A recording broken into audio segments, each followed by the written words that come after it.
king, tolerance the man. Like a Tyler Blaze tattooed on my hand.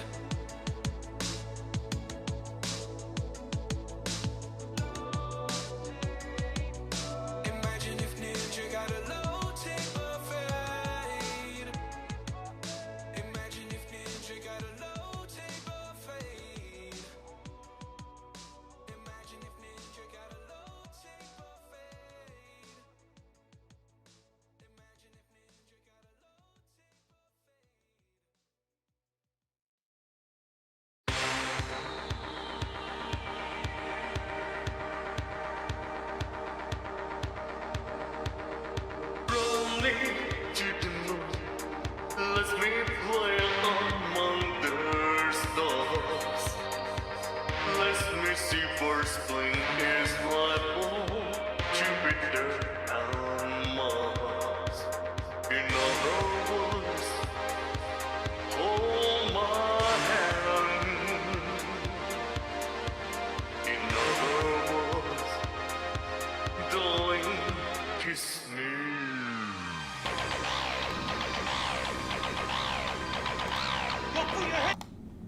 Hello, hello, hello. Welcome back to the channel. I'm Captain Quasar, and welcome back to another unofficial H3 waiting room. What a way to start. This just loads up every time. We lose a few subscribers. We gain a few subscribers every stream, and then in between streams, people unsubscribe. It happens. Like and subscribe to get me to 1,000. Let's get there. But we have a lot of stuff to talk about today. Some stuff from Instagram, as always. Probably one of my favorite parts is just looking at some goofy Instagram stuff I found. But then we have some stuff from Reddit. And then we're going to be looking over not just iDubbbz new video, which I'm going to absolutely rage over. I'm sorry to everybody. I know Papa Guts already reacted to it. Nicholas Diorio's reacted to it. They're going to react to it on the show today. We might piece it together. We might not watch the full thing. We'll see how it goes. I mainly want to look at the stream that he did after he posted the video and where he talks about all of this other caca. So that's kind of the main plan for today. But first, let's get into the Instagram posts. Have a good time. Really try and get the spirits up before we get into this actual brain rot. Ooh, thank y'all so much. I really do appreciate it. Let's get into it. So let's start on Instagram. This was just an interesting little trick, if I do say so myself. I didn't think there would be so many people in here to start, honestly. I had a few Instagram posts to kind of wait for people to join, so I do appreciate everybody that's jumped in, The reason I really liked this, it was a cool trick for one, but then also there was this comment, which I also appreciated. I just finished Nick's and came straight here. Whoo boy. Did Nick talk about the stream too? I know I've seen Nicholas Diorio do full he'll react to that full 6-hour stream at some point, I feel like. I don't think I can do that. I've got a bunch of clips. I've taken a bunch of notes of different parts that I find relevant. So we'll go over that. Don't mess with Gramps here. This is just a warning for everybody. If you see this guy, don't mess with him. All right. Wait for it. You're how old? 73. Don't mess with him. 73 years old. He'll still knock your jaw loose. It's an iDubbbz day. You're going to hit 100 viewers. Let's hope so. If you think this guy's strong, though, wait till you see this guy. I guess we're just going to kind of blow through these real quick. He reacted like half of the stream. Ugh. Just listening to iDubbbz ramble, it's so difficult. I was really putting myself through it, clipping out good moments. Would you do this to get your spine realigned? Let me know. Also, I don't know why this guy's here. He should have added a stitch at the end of the video where he just goes and just does a soy face. That would have been a little bit better. God damn. Here's a question for you all. Is all of this filling gonna fit in this dough? Real question.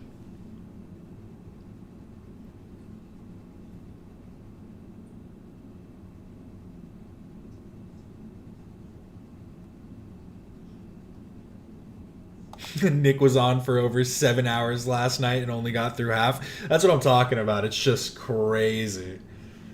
I just can't. I don't know how iDubbbz pulled a Hasan and did the like taking a 2-hour a 2-hour interview that he probably could have just clipped parts out of, turned that 2-hour interview into a 6-hour stream. Where honestly there are parts that don't make any sense. But we'll get to it all. It's so ridiculous. But watch. Is he going to make it all in? Was it even a question? This is a professional here.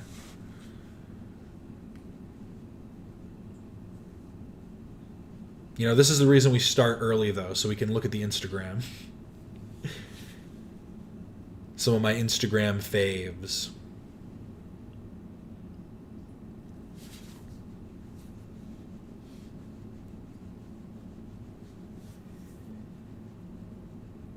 Boom. This guy's actually kind of insane with it. The real question is, how do you eat this now? Because what, you're just going to like spoon it? You're just going to like spoon it out?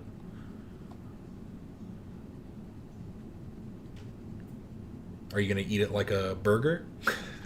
Deep fry it? I thought this was really interesting. The Smashing Machine, the new Dwayne Johnson movie where he got a 20-minute standing ovation. There was this review which I thought was really funny. The Smashing Machine is another safety banger, and quite literally the role and performance of a lifetime for Dwayne Johnson. The performance of a lifetime.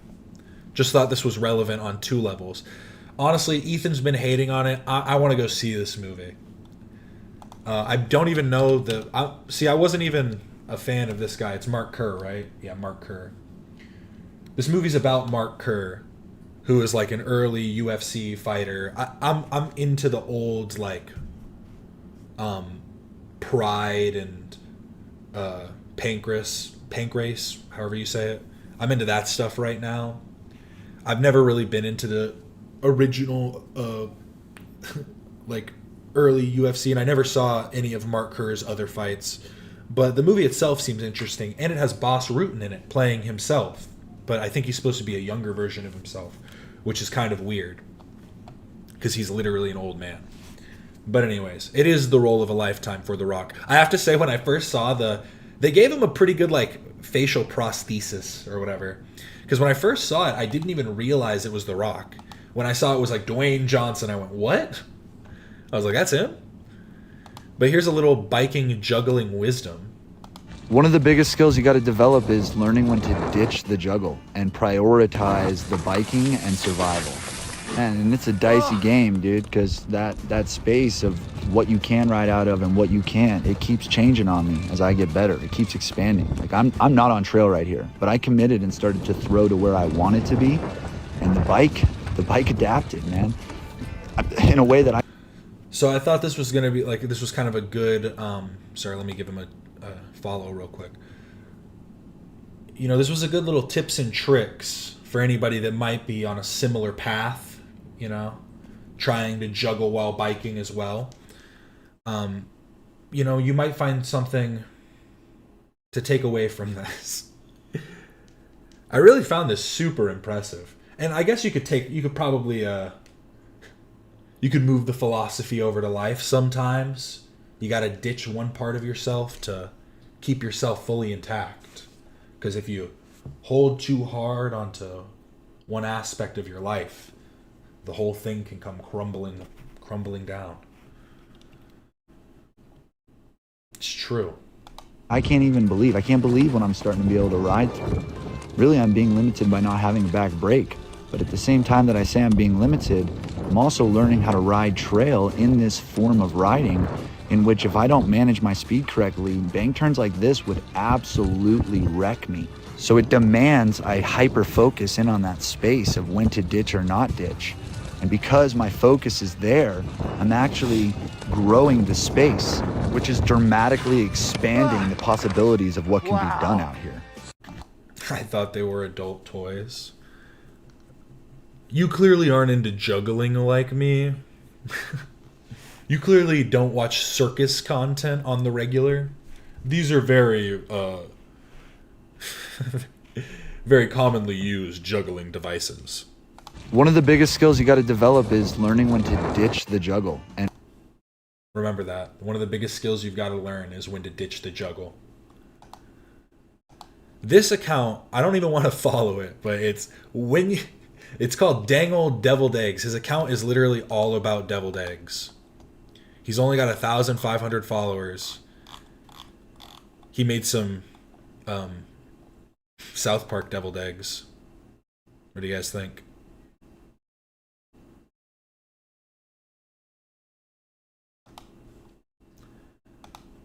Don't want to play that. It's copyrighted music, but when you incorporate deviled eggs with gaming, I think this has copyrighted music too. When you incorporate deviled eggs with gaming, even when you lose, you're winning. Bro's just got his feet out less than a foot away from his deviled eggs, gaming, living the life. The soy is strong in this one. Dude, this is a true alpha. This commenter right here, this commenter's soy. Now this is a true alpha. The Henry Ford of fitness. Does anybody know who this is? I follow the Henry Ford of fitness to get new methods. New methods on how to crank it. And by crank it, I mean work out. I am not a bodybuilder. I'm just a 51-year-old senor who invented a new method to build muscle faster, cheaper, He built the double stroker. easier, and fun. He's fucking shredded though. My name is Juan, but you can call me the Henry Ford of Fitness. Let's go the Henry Ford of fitness. I am not a bodybuilder. Crank it. I'm just a Double 51-year-old senor who invented a new method to build muscle faster, cheaper, easier, and fun. My name is Juan, but you can call me Internet tough guy. I am currently driving home from work. You will be owned once I arrive at my humble abode. YouTube commenting while driving? Tisk tisk. On the road, tough guy? the Henry Ford of Fitness. I am not a bodybuilder. I'm just And he has all types of stuff. Feel free to follow the Henry Ford of fitness. He makes all types of different... it's just the angle too. Like, come on, man. You know what you're doing. His triceps are crazy.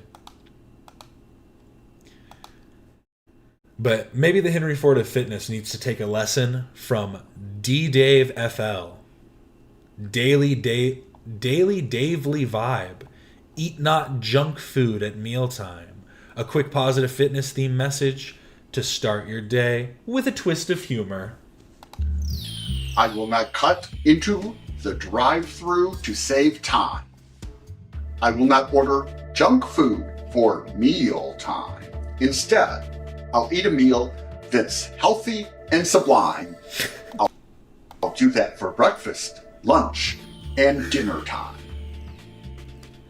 I didn't see this comment when I first added it. Dr. Seuss read by Tom Hanks.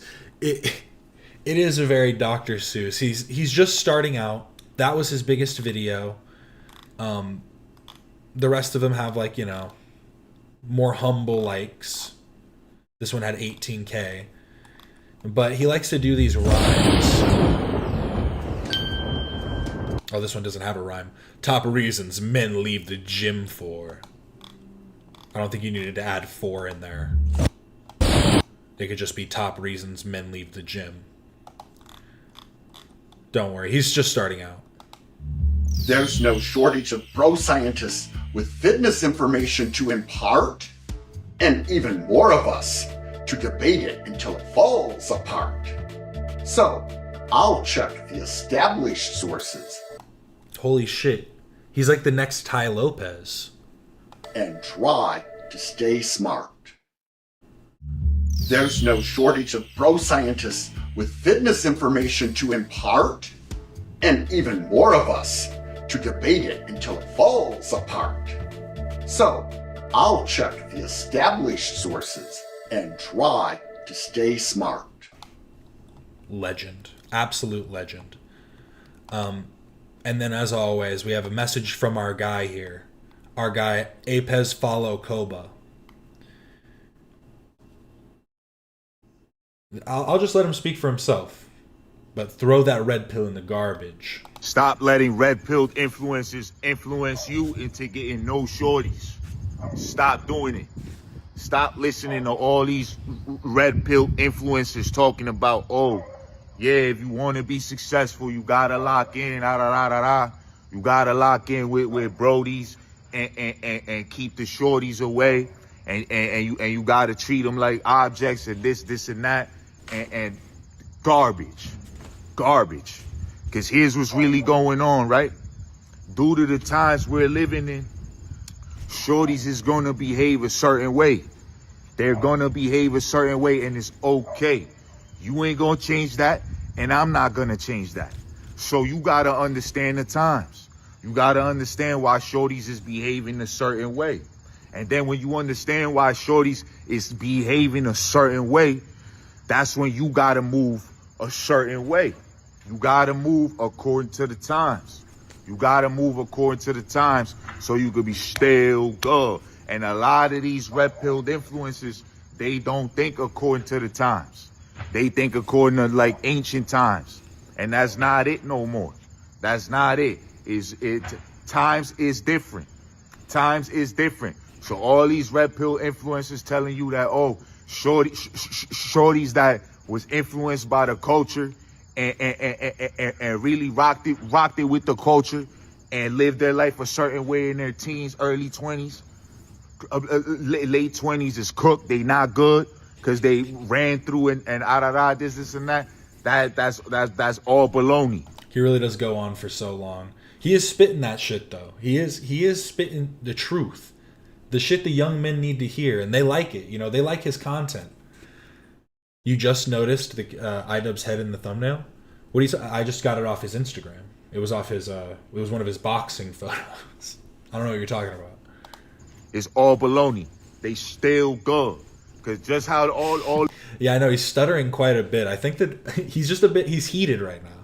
Let my boy cook. Let him keep going. all those shorties was influenced by the culture, and whatever crushing that got done to them got done. The same thing happened to us, bro. Same thing happened to the guys, and we still go. Minus the crush part, at least for me, right? But yeah, same thing happened to the guys. All right, times is different. Times is different. There's a lot of guys out there that did a lot of things because it's what the times is pumping at the moment. And so what? You still go. You live in human experiences at the end of the day.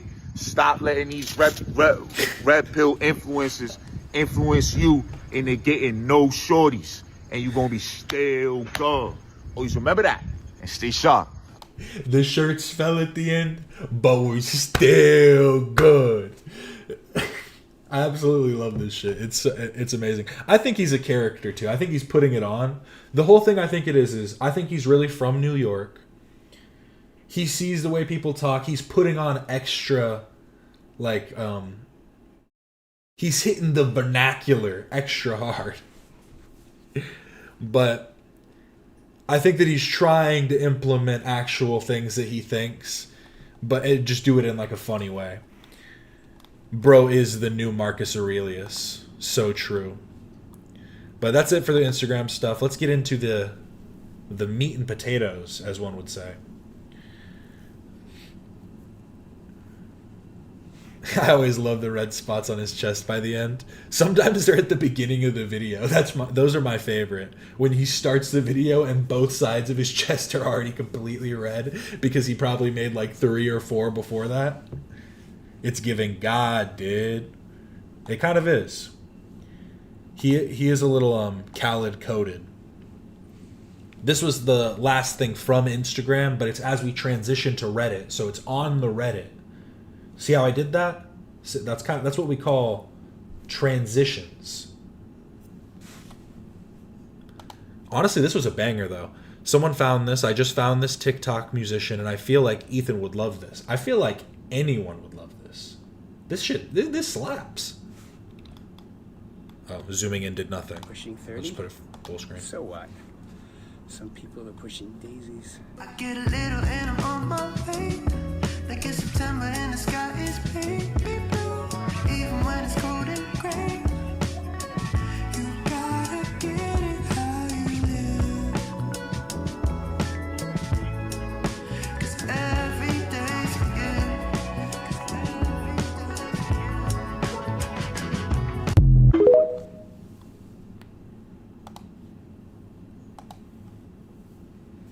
Cool stuff, slick stuff, neat stuff.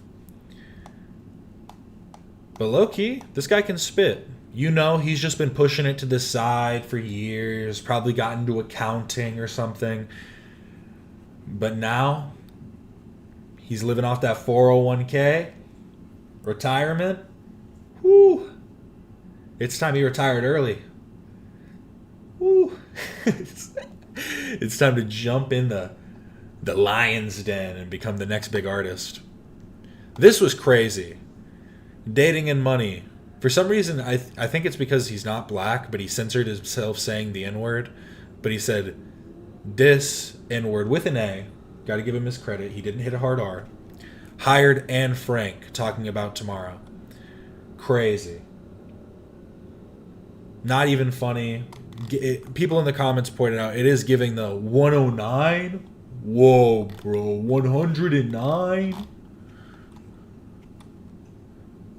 It's like you're not even making a... Like, he literally just went, this Jewish person looks like Anne Frank. Give me my likes. Give me my likes. Like, what? And we have to give our shout-outs to Tom. Big Tom. Tom's always going to bat. And I have to say, his batting average is fucking great. It's immaculate, some would say. No, it was crazy. When I saw that, I genuinely was just like, yeah, a true piece of shit.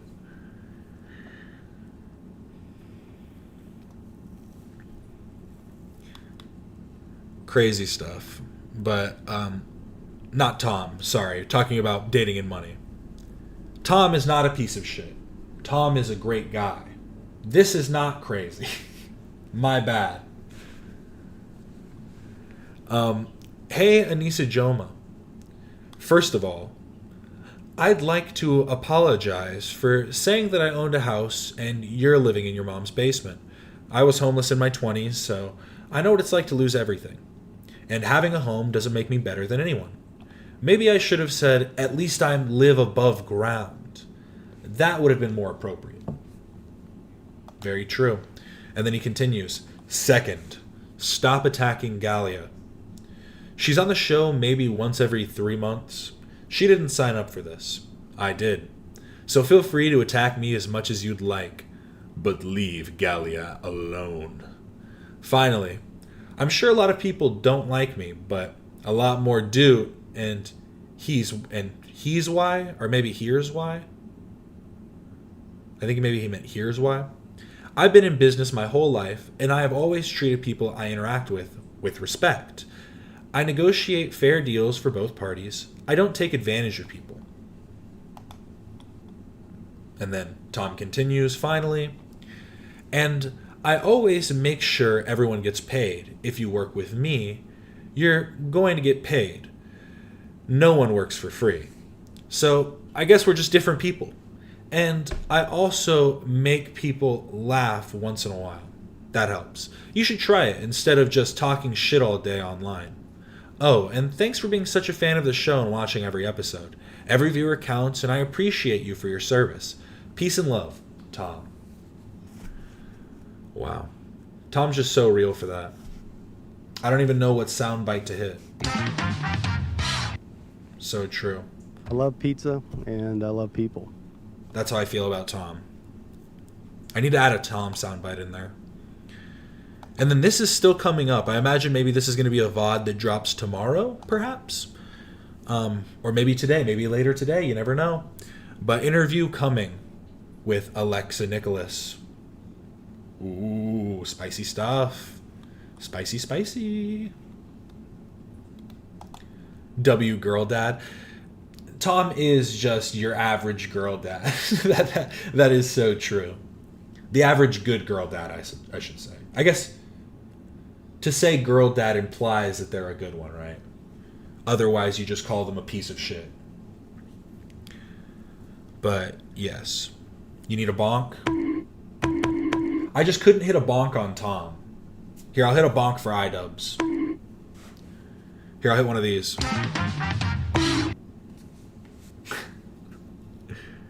Here, I'll hit one of these for iDubbbz.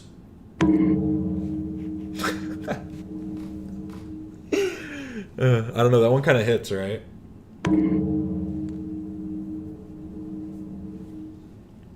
Yeah, I'm glad she went IRL too. I think that's going to be a very interesting conversation. It's going to add a little bit of a different dynamic than we get a lot of the time. We haven't gotten a lot of IRL guests in a while, especially ones that aren't like repeat guests, like Oliver Tree and, you know, other like friends of the show type stuff.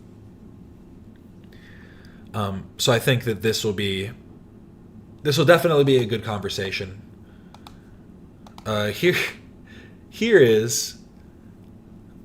the thing. I think calling him Hamas Abi is accurate, but I do think it's giving him the ammunition to be like, why are you being Islamophobic? What? Just because? Why do you hate Muslims and Arabs so much? Just because my name's Hasan? Just because my name's Hasan? But I do think it's a fitting title. I can't lie. But Hamas Abi says that the Hamas terrorist group are like the Jedi from Star Wars, and that the only reason people can't see that is because of anti-Arab racism. Blaze. It's crazy.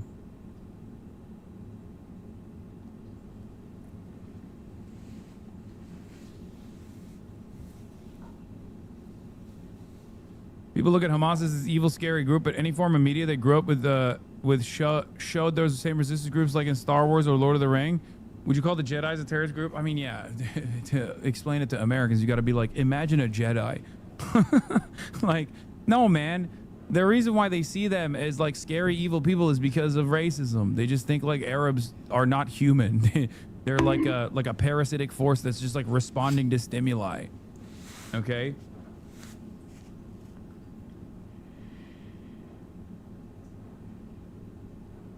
And the Jedi analogy is so stupid because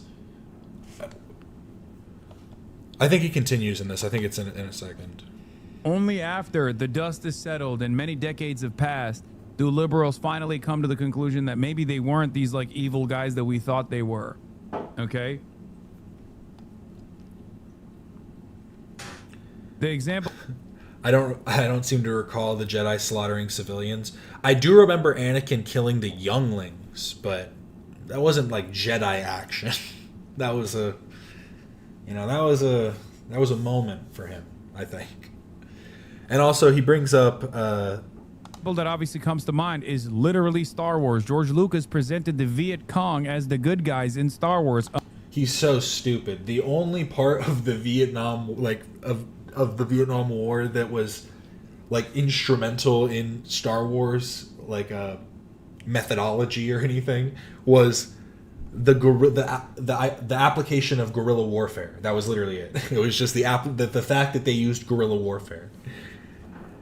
Come on, bro. Stop being a fake nerd. It's annoying. America was the Empire, the bad guys in Star Wars. That's also not the case. Many people that watch Star Wars learned that lesson. Yes, George Lucas was against the way that America was. I guess did George Lucas ever talk about it as imperialism?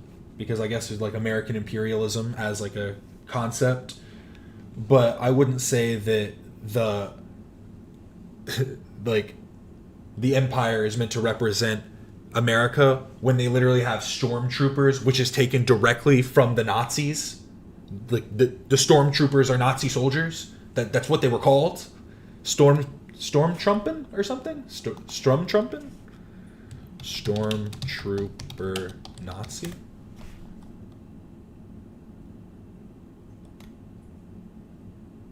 I want to get what is it in German? Oh, I got it really wrong. Strumabtellung? Stormabtellung? Cannot say that right. But it's just, that's dumb. I think that there might have been kind of aspects that he was trying to show the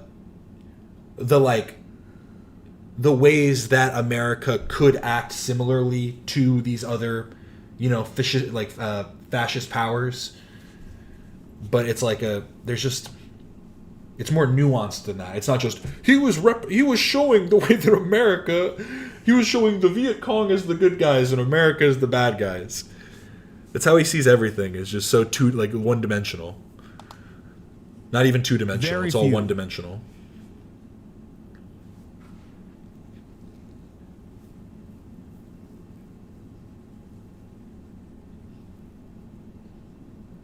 On God.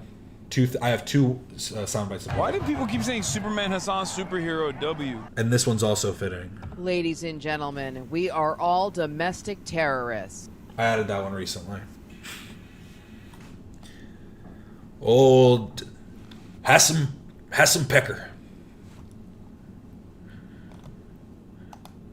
And then this was crazy.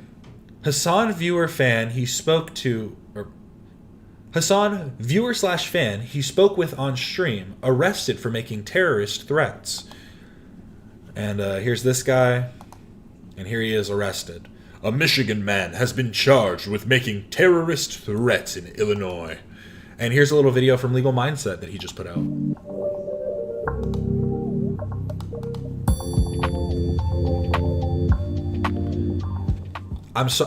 Alex, I have to say I'm sorry again. I've come around fully on the Andrew Esquire intro. It is pretty damn sexy. I pushed back on it for a while, but there's something about it. There is. It has its charm.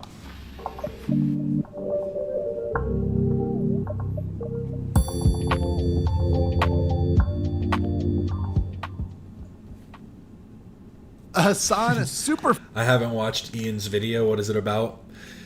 It's basically cope. I think that's the easiest way to describe it, right? But we'll get to it in a second. Sorry, we're going through a few things. Fan has been arrested for terroristic threats in what looks like an escalation happening 1 week after meeting Hasan Piker in person. Of course, this is the Legal Mindset we teach you to be your own judge. I'm Andrew Esquire, American attorney, coming at you today from Laos on a little bit of a trip here. But I hope you guys are doing well wherever you are in the world. This is just my thank you to you guys to make sure I keep recording and getting out good content on a regular basis. Of course, this is a Fast Facts, the quick and dirty version of the latest in legal news. So if you like the Fast Facts, like the video, and leave a comment below. So let's get into this today. And of course, I have a PowerPoint for you guys to present this quick issue, which just dropped today. So as of today, we have news that we have a Hasan superfan that has actually been arrested in Illinois. So here you go. You have Mr. Jarrett Mackey. Now, this is Jarrett in Detroit, Michigan on September 2nd. So literally 1 week ago. 1 week ago, Jarrett Mackey was with Hasan in person as a representative of the Detroit Football Club, inviting him to come out there as a representative of the fans of the Detroit Football Club, inviting him to come out there and, get on the pitch and meet everybody. And even saying Hasan's chat was very complimentary of my mullet. So Hasan's chat was all about Jarrett Mackey 1 week ago. Well, 1 week later, Michigan man charged with making terroristic threats in Illinois. You cannot make this up. This is his actual mugshot. Andrew is too slick for his own good. He's kind of a caricature of a sleazy lawyer. I think that he's not a caricature of a sleazy lawyer. I think Andrew just kind of is a sleazy lawyer. I don't know. I've definitely seen some questionable things. Nothing too crazy. I've seen people talking about stuff that they're trying to make appear worse than it is, but he is definitely lawyer pilled. He's like, well, what are the legal ramifications, right? Like, it doesn't seem like he necessarily has the best moral barometer. Here, and you see here in East Alton, a Michigan man, that's Jarrett Mackey, has been charged with making terroristic threats in Illinois. Jarrett Mackey, 25, from Detroit, is accused of making bomb and active shooter threats to businesses in East Alton, Illinois. Mackey was charged along with Illinois man Austin Blair. And once again, this is a situation where I would love for everybody to come out and condemn this and say this is absolutely wrong.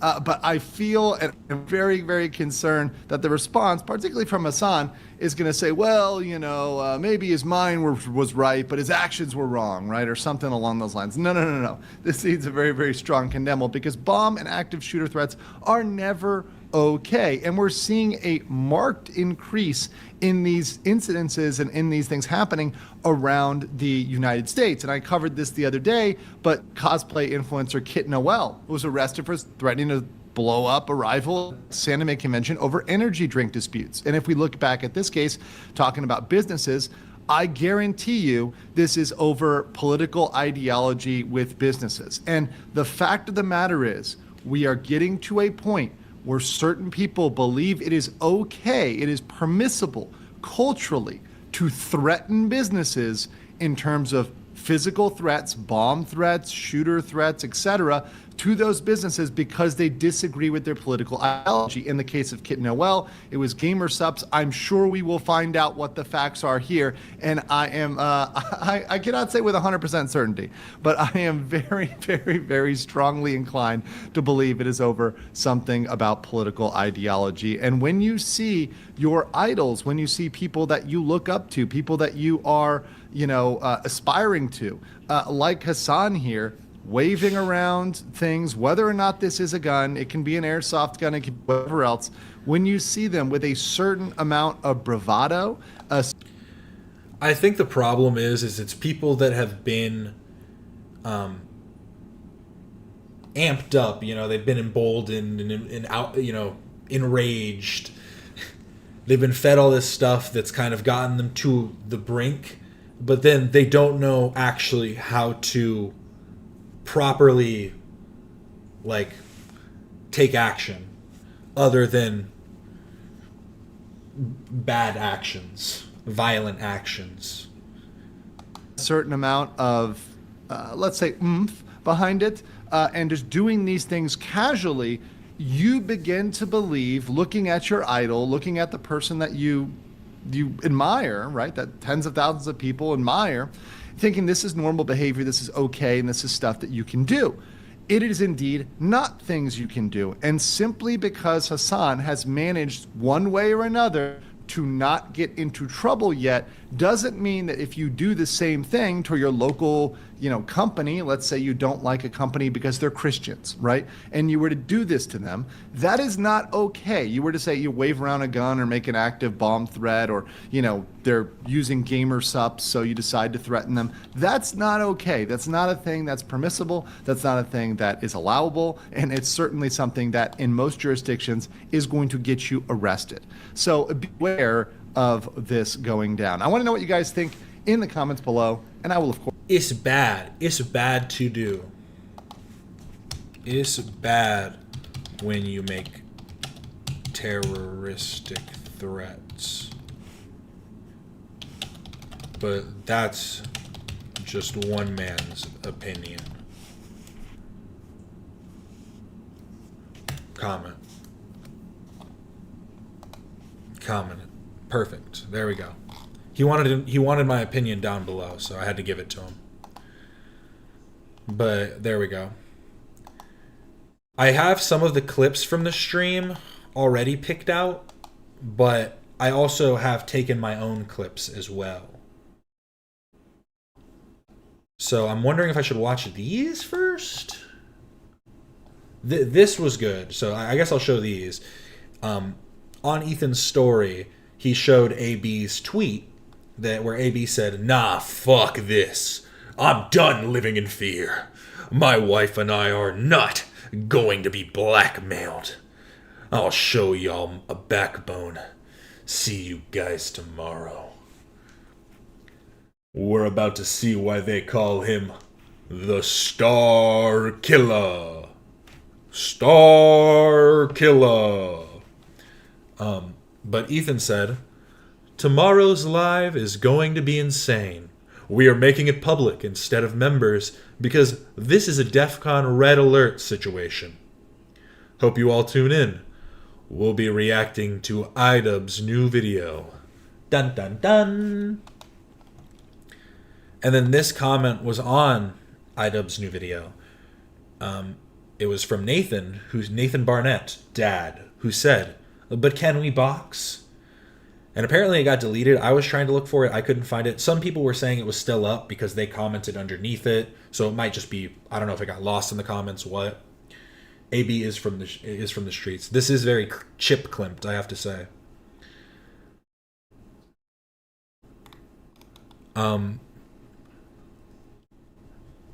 I couldn't find it upon refresh. But yeah, definitely an interesting comment. Oh, and then this was funny. iDubbbz tells chat to cool it with the racial slurs. So someone in chat said, so this person said it, and then Hasan pinned it. "Chatters, keep in mind, criticizing actions is what we're doing here. Don't start bringing appearances into it. In the racist comments, it's not okay. And it does not make you the bigger person." Does he think the racists are trying to be the bigger person? They don't give a fuck. They already assume they're the bigger person. They don't give a shit. They assume they're higher on like the totem pole. I hope this is cathartic for AB too. It does depend on the person, I think, so it's hard. I guess I can watch some of these because some of these are more jokey than they are actually substantive. Like this one, Ian does not dispute the stink allegations. Hey, I mean, again, we're not here to dispute the stinky allegations. I'll just move past the stinky. Like, you know, everyone has different tolerance for what is stinky to them. Don't try and meme it, bro. Don't try and meme it.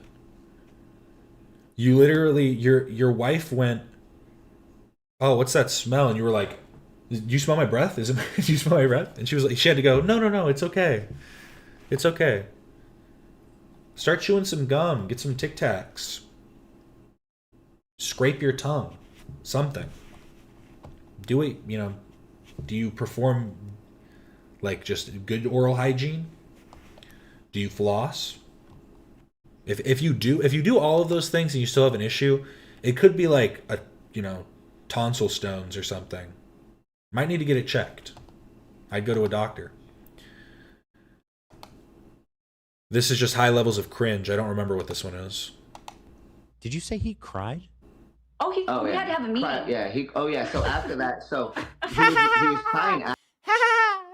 We had to have a meeting. How ridiculous. Did you say? He's actually crashing out. Super crashing out.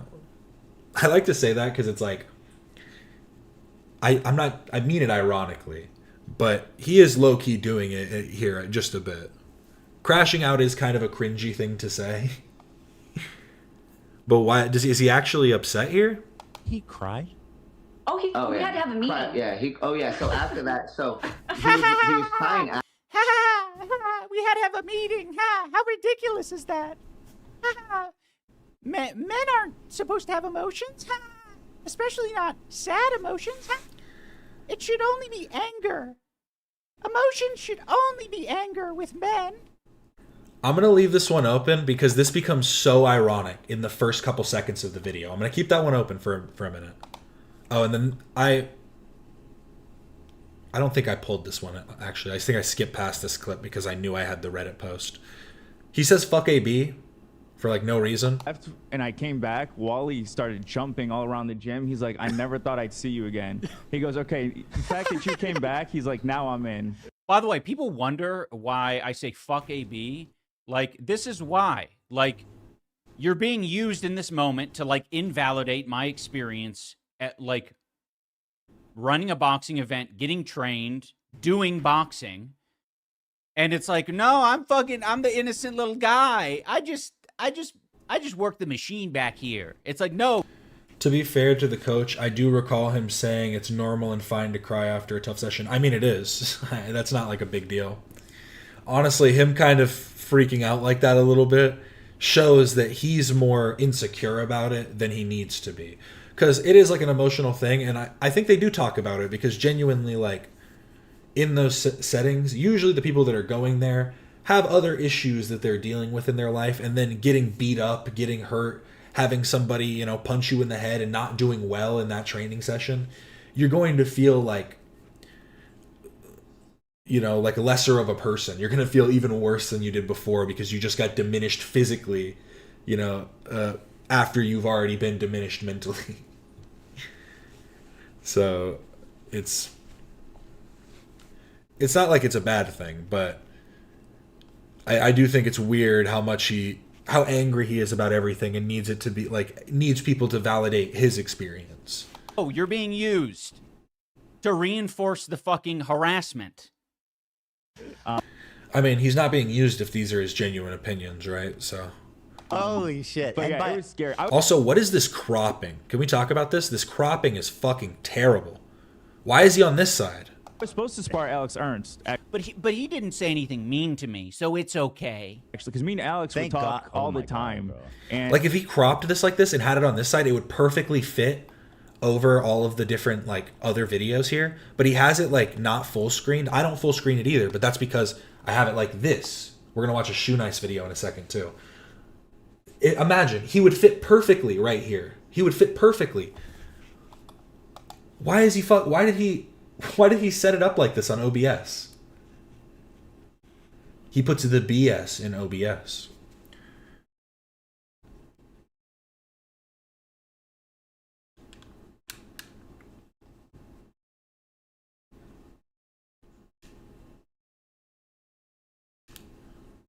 Yeah, boxing I think is like a...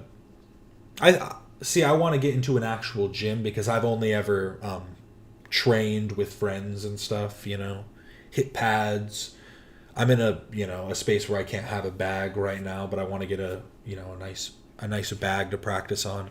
But it would be nice to get into an actual gym, but I only want to do that if I'm going to be training for something, really. But I think it's better if you don't have a regimen that you can use or that you know what to do to get involved in a gym.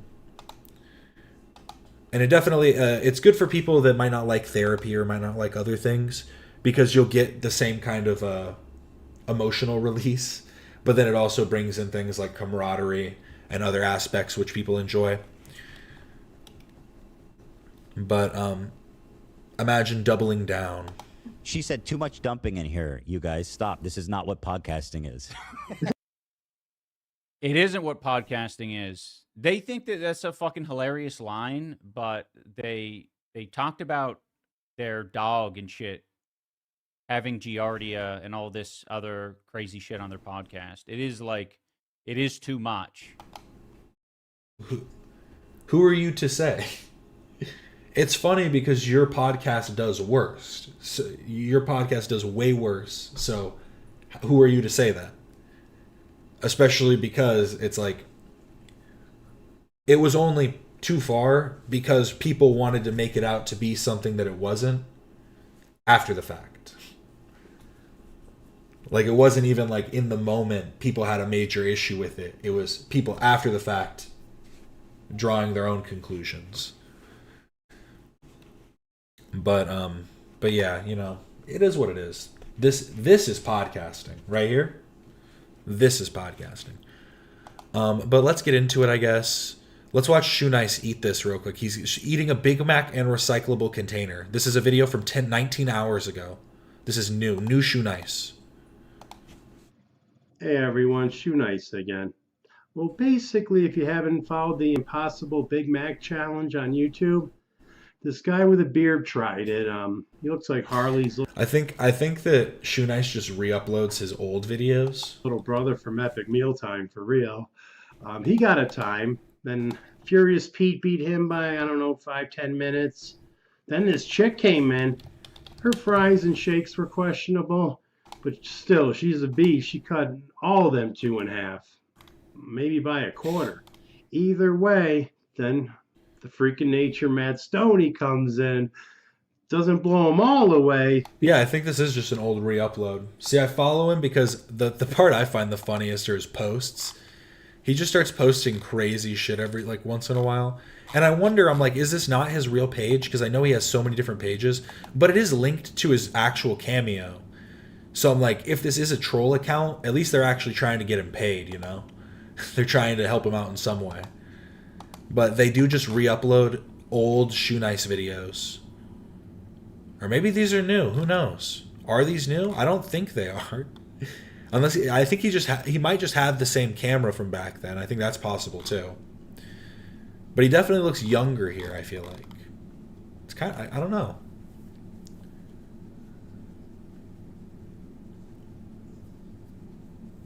What if the podcast today was just reacting to the new Shuey video? Oh, I wish. Beats the girl by 1 minute, but kills Furious Pete and Harley's little brother. Either way, guys, I'm going to try my own Big Mac Impossible Challenge. That I don't think... Ooh, we have a title, but no thumbnail. Emergency Podcast. Red Alert. DEFCON 1. Red Alert. All systems nominal. I'm fast as fuck, boy. So true.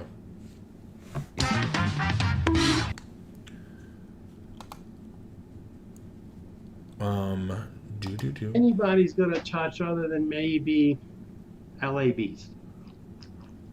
It's your average Big Mac. Yes, interview Shoe Nice. Yes. Yes, interview Shoe Nice. Yes. Do it. Yes. Yes. Let me co-host.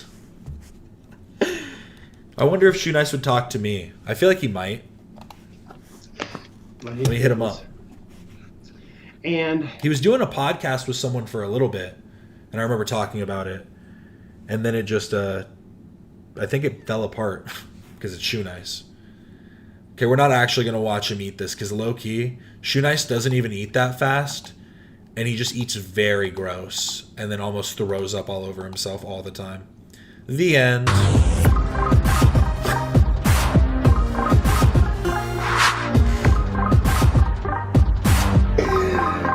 This ending's great. That's amazing. Oh, he did eat the recyclable container. What are you talking about? Of course he did. It's Shoe Nice. It didn't look like he ate the whole thing, though. Or maybe he did.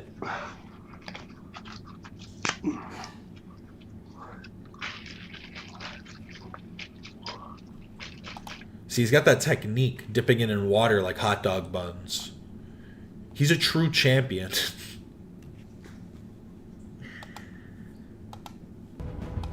But here we go. Let's get into it.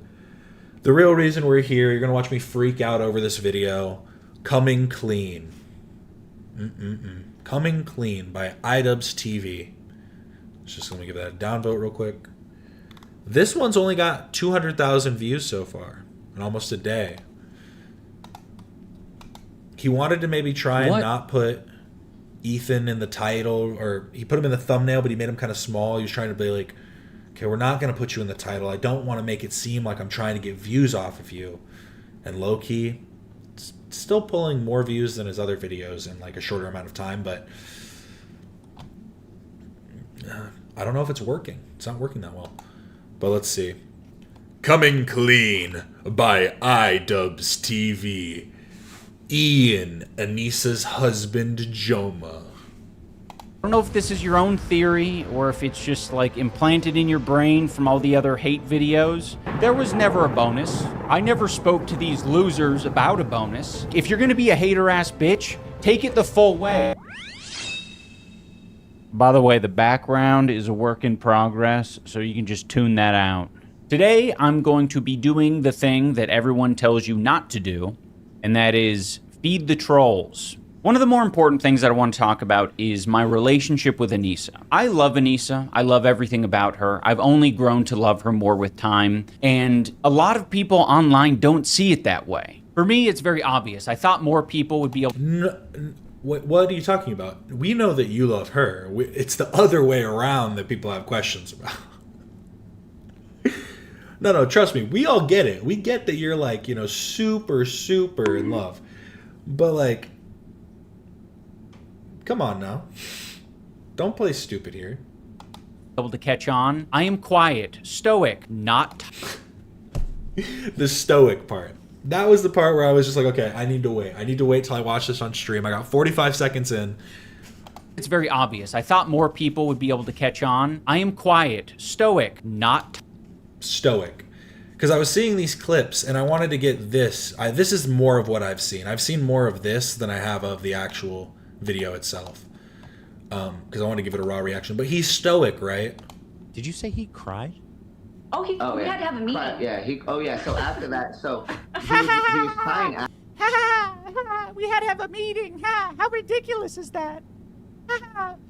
Men aren't supposed to have emotions, especially not sad emotions. It should only be anger. Emotion should only be anger with men. I think stoicism is one of the dumbest, like, philosophical sects, but it's not a worthwhile school of thought, in my opinion.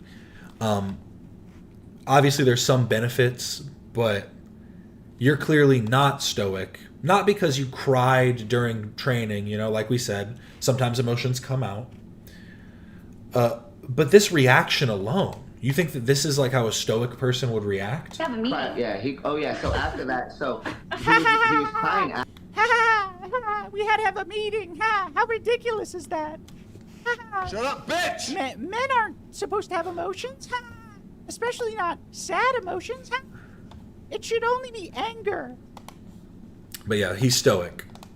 Talkative. She is the opposite of that. She is loud, very talkative, social. People struggle to understand that dynamic, I think, especially me being a person who has made a career of talking online. So yes, Anissa will oftentimes, like in many relationships, be the more talkative one. We've been together for nearly 10 years, and all of it has been online for the public to see, and there are still people accusing... Oh, we got some Guamily in chat? Guamily.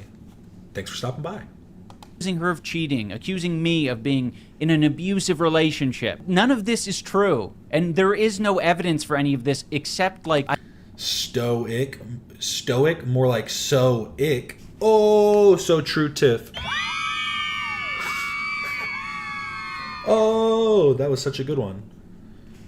I totally fucked it up when I first said it, but here we are. Why do people keep saying Superman, Hasan, superhero, W? I guess body language experts coming on and being like, iDubbbz is being stoic here, therefore he's in hell. Just stop saying stoic. We're not saying you're stoic, bro, when you're just sitting there like...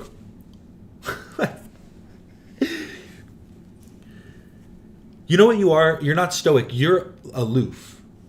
Is that it? Is that the right term? Aloof. Yeah.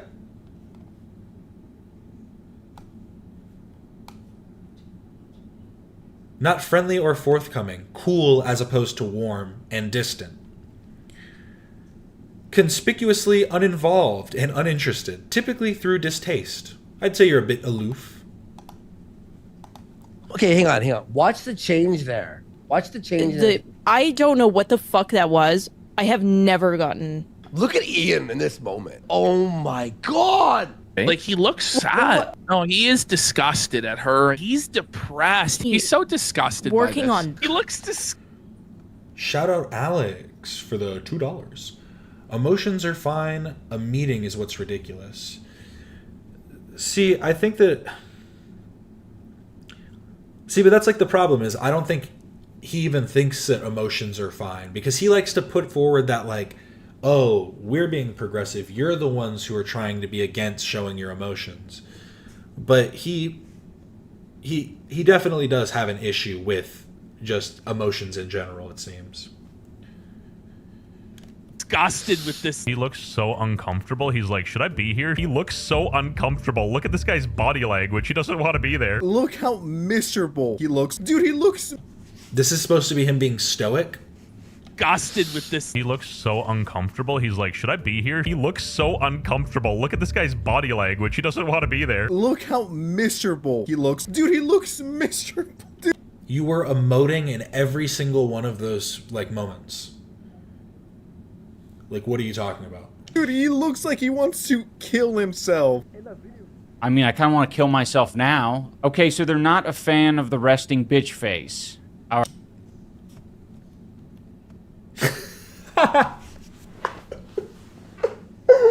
This is the resting bitch face. This one right here.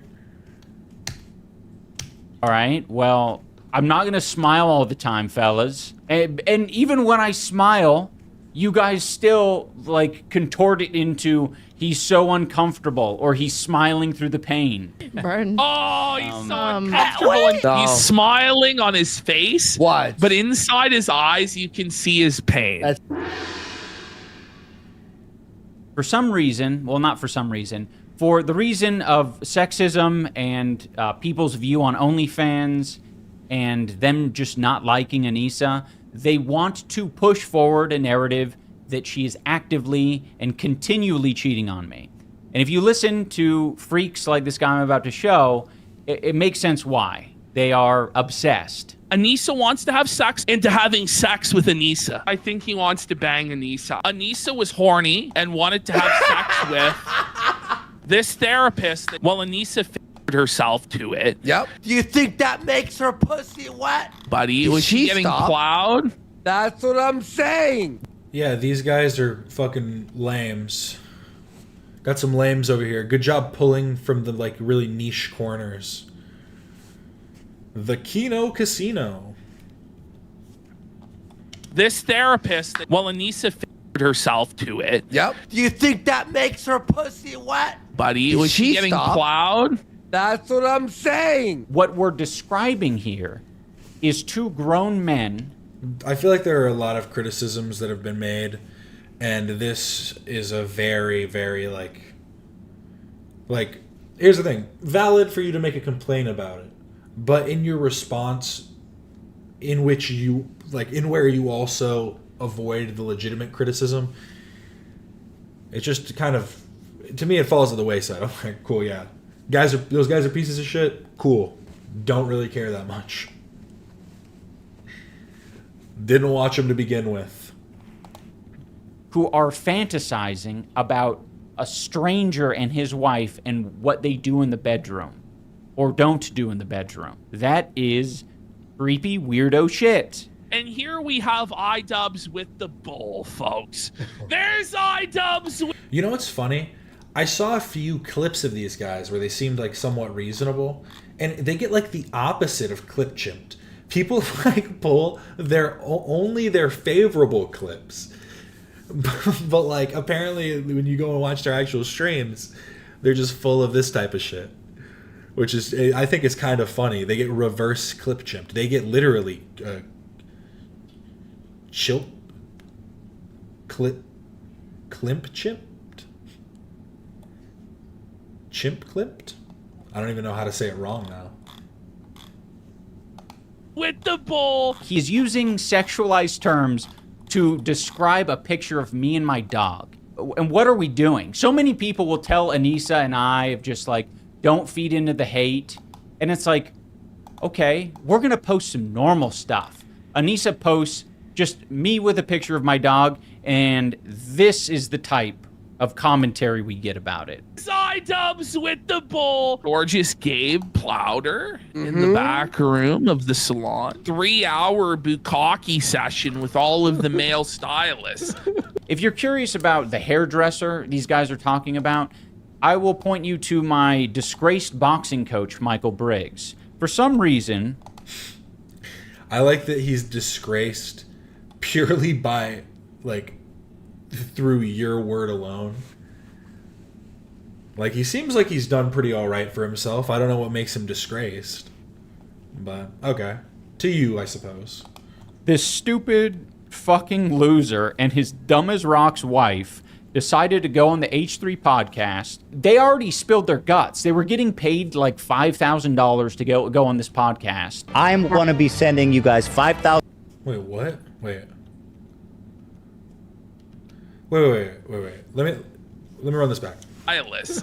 If you're curious about the hairdresser these guys are talking about, I will point you to my disgraced boxing coach, Michael Briggs. For some reason, this stupid fucking loser and his dumb as rocks wife decided to go on the H3 podcast. They already spilled their guts. They were getting paid like $5,000 to go on this podcast. I'm going to be sending you guys $5,000 for the bonus that you never got. I think they were maybe afraid. Okay, first off, I mean, they weren't paid to go onto the podcast. He paid them after they had come onto the podcast out of the kindness of his heart. No optics involved. Excuse me. But it's all just out of the good graces of the client. That they wouldn't get the money if they didn't thoroughly trash us. So them maybe thinking that they weren't trashing us hard enough, Michael Briggs decided to invoke the name of one of his presumably friends and say that Anissa was like thirsting after him. She definitely had a big crush on one of the guys that would come in and spar with them, because anytime they would spar, she would just be super into it and watch every moment. Even if he would like beat Ian up, she'd be very into it. For whatever it's worth, every time Michael Briggs, my disgraced boxing coach, would reference Gabe, he would always refer to him as Gorgeous Gabe. He couldn't help but refer to him as Gorgeous Gabe on the podcast. I would call him Gorgeous Gabe. He's a beautiful guy. Yeah, he's got tattoos, he's large, he's tan. I don't call him that. My wife doesn't call him that. If you... I might call him that. I might call him Gorgeous Gabe. If I'm looking at these two next to each other and I had to describe one of them as gorgeous, I know who I'm going with.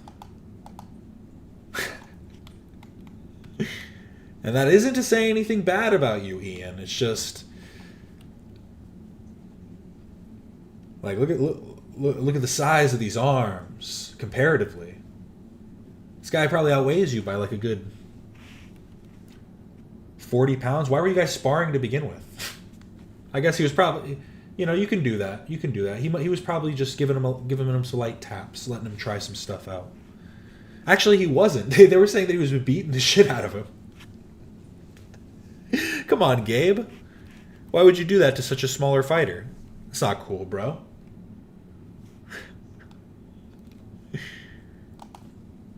Oh, iDubbbz. You have some LOL with that mouth guard. He looks like a chipmunk.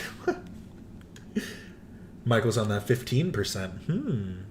Unresolved sexual tension or fantasies, whatever the fuck it is. Yeah, that was from that. I'm sorry, I didn't show it. That was Anissa's post, actually. I didn't show it, but the post is actually from Anissa Joma posted it. It's me and Ian's 1-year wedding anniversary, and one of the images is him with Gabe. Where he's not even looking at the camera, Gabe is.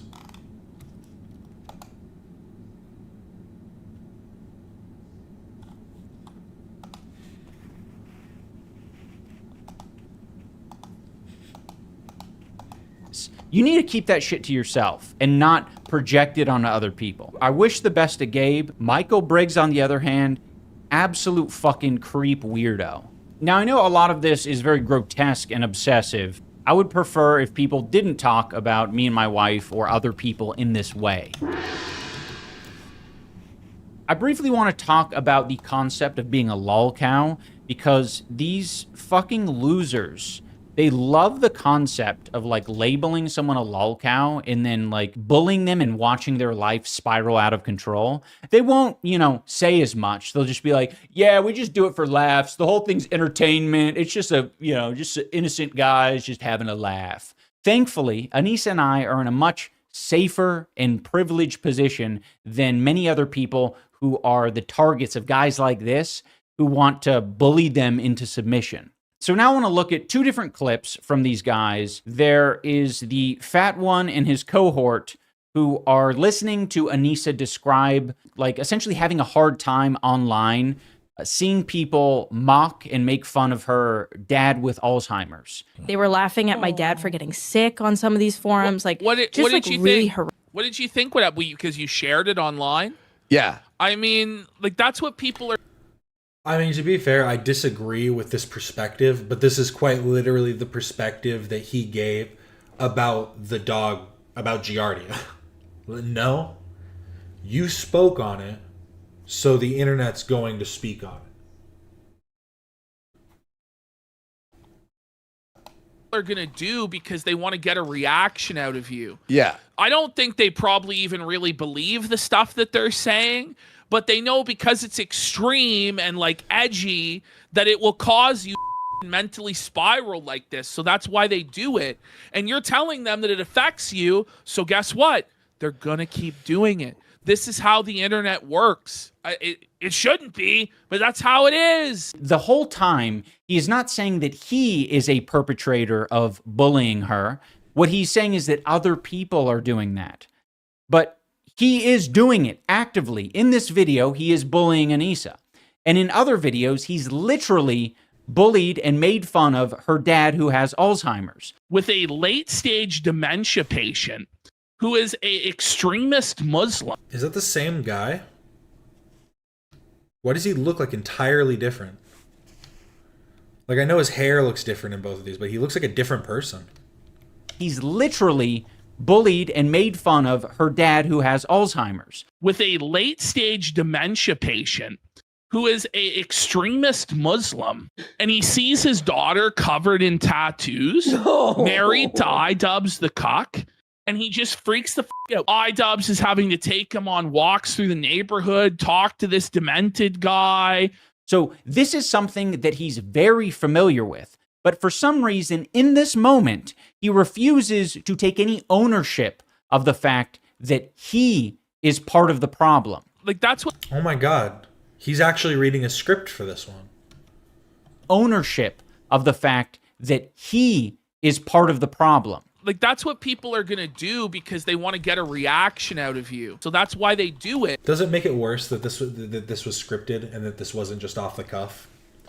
Because, like, if I say something stupid, at least I have the, like, fallback of, oh, I'm just doing this live, you know? It happens. You know. But I do think that there is... It might be a little bit more embarrassing. And you're telling them that it affects you. He doesn't want to admit it, and it makes you wonder. Kino Casino has been covering Ian and Anissa for years. Why did he just feel like it was now relevant to start talking about them? Because again, it has like very little to do with the legitimate criticisms that have been made. And like he's like trying to tie it all together. These guys said crazy shit. One of the crazy things they've been saying is that Anissa's cheating and wants to cheat. And not just that she cheats, but also like describing it in graphic detail. And you're just saying that somehow Michael Briggs is involved because he called him Gorgeous Gabe and said that she was a little more than interested when watching YouTube Box and him beat the shit out of you. You didn't even like discredit that statement. You didn't even say that Anissa didn't like to watch you get beat up. So I don't know who to believe, to be completely honest. I mean, where do we go from here? Why? And we get a little window into that at the end of the clip. This is how the internet works. It shouldn't be, but that's how it is. He says in this moment, it shouldn't be. Why the fuck do you think he says it shouldn't be? Could that be because it's wrong and it's a mean, evil thing to do? To acknowledge that someone is suffering and deciding that you are going to attack them online continuously for the thing that they are... Stoic king. Either insecure or lying to acknowledge that someone is... Go back to the script. Don't start riffing, bro. Just keep reading the script. Suffering and deciding that you are going to attack them online continuously for the thing that they are, either insecure or struggling with. It's plain as day that he's part of the problem, but he fucking refuses, like a coward does, to take any responsibility for him being part of the problem. I don't think a lot of these commentary channels want to be held to a higher standard. I think they want to comment on the strategy of things and they don't want to reveal too much of their own morals or principles. This next guy is the perfect example of what I'm describing. He is being very... Damn, Internet Tough Guy finally made it. That was a long commute. Traffic, am I right? Modern traffic. It's hell. critical of me talking to a therapist. And by the way, that wasn't even a therapy session. I just happened to cry in that moment. And I was like, this might be able to communicate authenticity. So I'll include it. And then Ian goes on a podcast with a... You do realize that it loses authenticity when used like that, right? Because it wasn't... if he had the full thing just laid out, and there was this moment where he cries, and he's like, should I cut it? No, I think it's more authentic if I leave in the moment where I cry. That's one thing. Perfectly valid. Cool. You cut out this clip specifically to make yourself seem more like genuine and more relatable. That's like, what? Like, what? therapist and gets extremely real with him, which is a profoundly stupid idea. Like eating with your mouth full on camera. He of all people should know better than to go on a therapist's podcast and vent about his very real problems on a public forum like that, because people will use that information against him. Like this. The same person live streamed his own therapy session where he actually cried. If you're going to be a hater-ass bitch, take it the full way. Take responsibility for having the opinion that crying online is pathetic and weak. Don't say, I am the enlightened centrist, and other people are going to make fun of you for that. Because people will use that information against him. People will use... No, I'll make fun of you. I don't care. I mean... I don't think my criticisms then become less valid. I also think that you're kind of a clown. So, sorry. I'll make genuine criticisms with it, but at least I'm not talking about, like... I won't bring Anissa into this. I don't need to. I'll talk about her when we look at her comments and different stuff that she says. I will say, she was in his chat a lot on the stream we're going to look at. Like, a lot. I didn't see... It was weird, though. I didn't see a lot of her chats. I did see a lot of people replying to her chats. But, like, as I was clipping it, I would, like, miss when hers would go by, and then I would just see everybody replying to her being like, oh my god, I had to stop watching when the boxing coach started being mean to you. It genuinely makes me so mad. I was like, what? Use the information against me. I was like, why did you even click this stream to begin with? What did you think it was going to be? People. I'm pretty sure you're people. You're the one who's playing this fucking clip. You're the one who's making this video called the most toxic wife. I don't know why these fucking pussies don't accept the full troll mask. They're acting as if being sincere is impossible to do online. It's not impossible. It's difficult in the situation. You know what I just realized too? This is even more hypocritical than we're thinking. Because this all, like, originally, like, the origin of this, Ethan asked his friend iDubbbz to say something because of Froggy Tonic and all this. iDubbbz goes, "What? I don't control what they say. I don't control them. I don't know them." Even though he is friends with them, he has communication with them, stuff like that. Now he's saying that somehow the criticisms made by Ethan and by Michael Briggs and by, you know, different people become invalidated.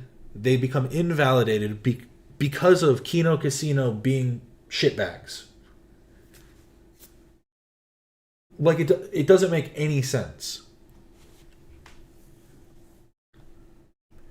And it's especially stupid because there's no association with Kino Casino. They're just some other guys on the internet, where Ian had the direct contact with Denims and Frogan and all these people. Crying online is one thing. Crying in a performative way in an edited video is another. Exactly. Thank you. Situation that Anissa and I are in, but we're making that choice. It all started when Ricegum dropped that diss track. Ricegum dropped that diss track and then didn't accept his boxing challenge. We should have known this type of thing was coming. Intentionally. So you making this bold claim that we are like unaware what happens when Anissa talks about her dad who has Alzheimer's or me crying. Like, we're very aware that that is going to be viewed as gay and be made fun of by people like you. Now, I'm not saying it makes you gay. It definitely makes you less stoic, though. That's just a fact. I'm going to react to a couple of these random creators who have made videos or statements about Anissa and I, just to give you a taste of what an average is. Pick me. And additionally, like in making some of those videos, this is your clip. I know it's from somebody else's video. What are you doing, iDubbbz? This isn't somebody else. It just attracts a certain type of person where they're like, I'm going to list off a bunch of people I consider lol cows or people who are mentally like disabled, and I'm going to tell you to make fucking documentaries about them. And then in that case, like, I'm not fucking doing that. You seeing that happen right now with See, that's why lol cows is just like it's a problem purely because a person doesn't need to be like neurodivergent to be like a lol cow, but it does lend to it. So more often than not, if somebody does have like some kind of mental disability or any type of like cognitive impairment online, will like immediately get thrown through the ringer of people trying to turn them into a lol cow. Even when they are just like a normal person. And that's what pisses me off the most. Because sometimes I'm just like, dude, this is just good content. Like, you guys are trying to make fun of somebody who just, like, somebody who's like obsessed with comics or something. And it's just like, how is this person a lol cow? Like, the reason somebody like Chris Chan was so easily became a lol cow was because of the way that they reacted to things. And that's why people like Wings of Redemption and Boogie are now considered lol cows, because they're neurotypical people. That almost sounds, if you're saying neurodivergent, does neurotypical sound weird because you're saying typical? Well, I guess typical just means majority, right? I guess it's not bad. We're trying to be as progressive as possible.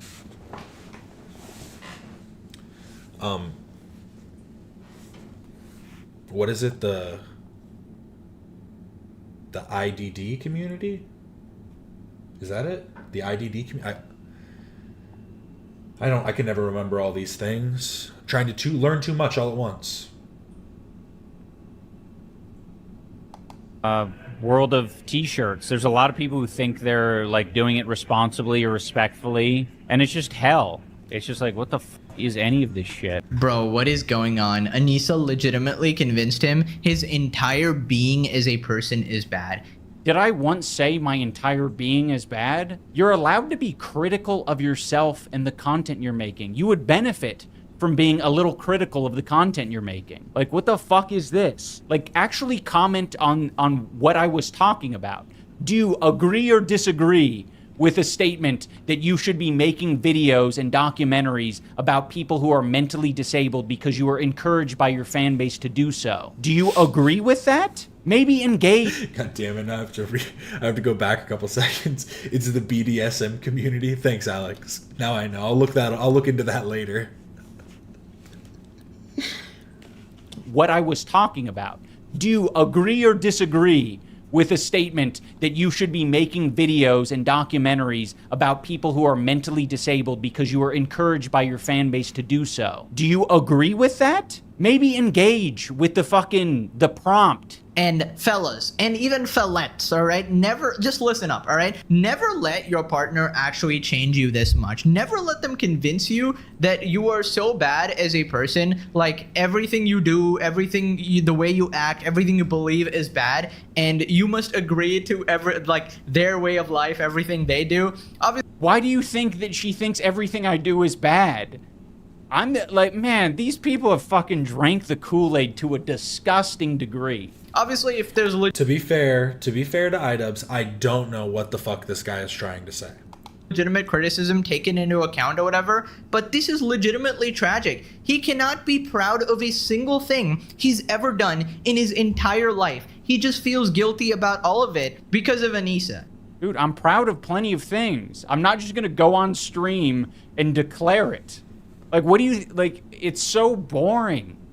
Like, I don't want to talk about how proud I am of making the Airsoft Fatty documentary. Like, do you guys really need me to fucking bloviate about how I really enjoyed following the narrative structure of a fatty battling with his friends in Battle Creek? Nah, for real, we're just... I like those terms better. Neuro boring versus neuro spicy. Do that. It was my opinion that some of your content in the past was actually good before. It was actually logical. You made some good points. You don't need to feel so bad about every single thing. You know, maybe you did some bad shit. You said some slurs. That shit was bad. Whatever. Dude, I know. I just... This is so frustrating. I just want to say, like, a lot of the things that I'm going to talk about are going to be upsetting, or they're going to be a downer to you, because that's interesting. I don't know if it's because I have... He doesn't even call Chris by his name. Just goes to show how much he cares about the people he makes documentaries on. I mean, he also has yet to respond to Airsoft Fatty. Airsoft Fatty literally made a video calling him out, talking about all types of stuff. I don't think Airsoft Fatty took it down.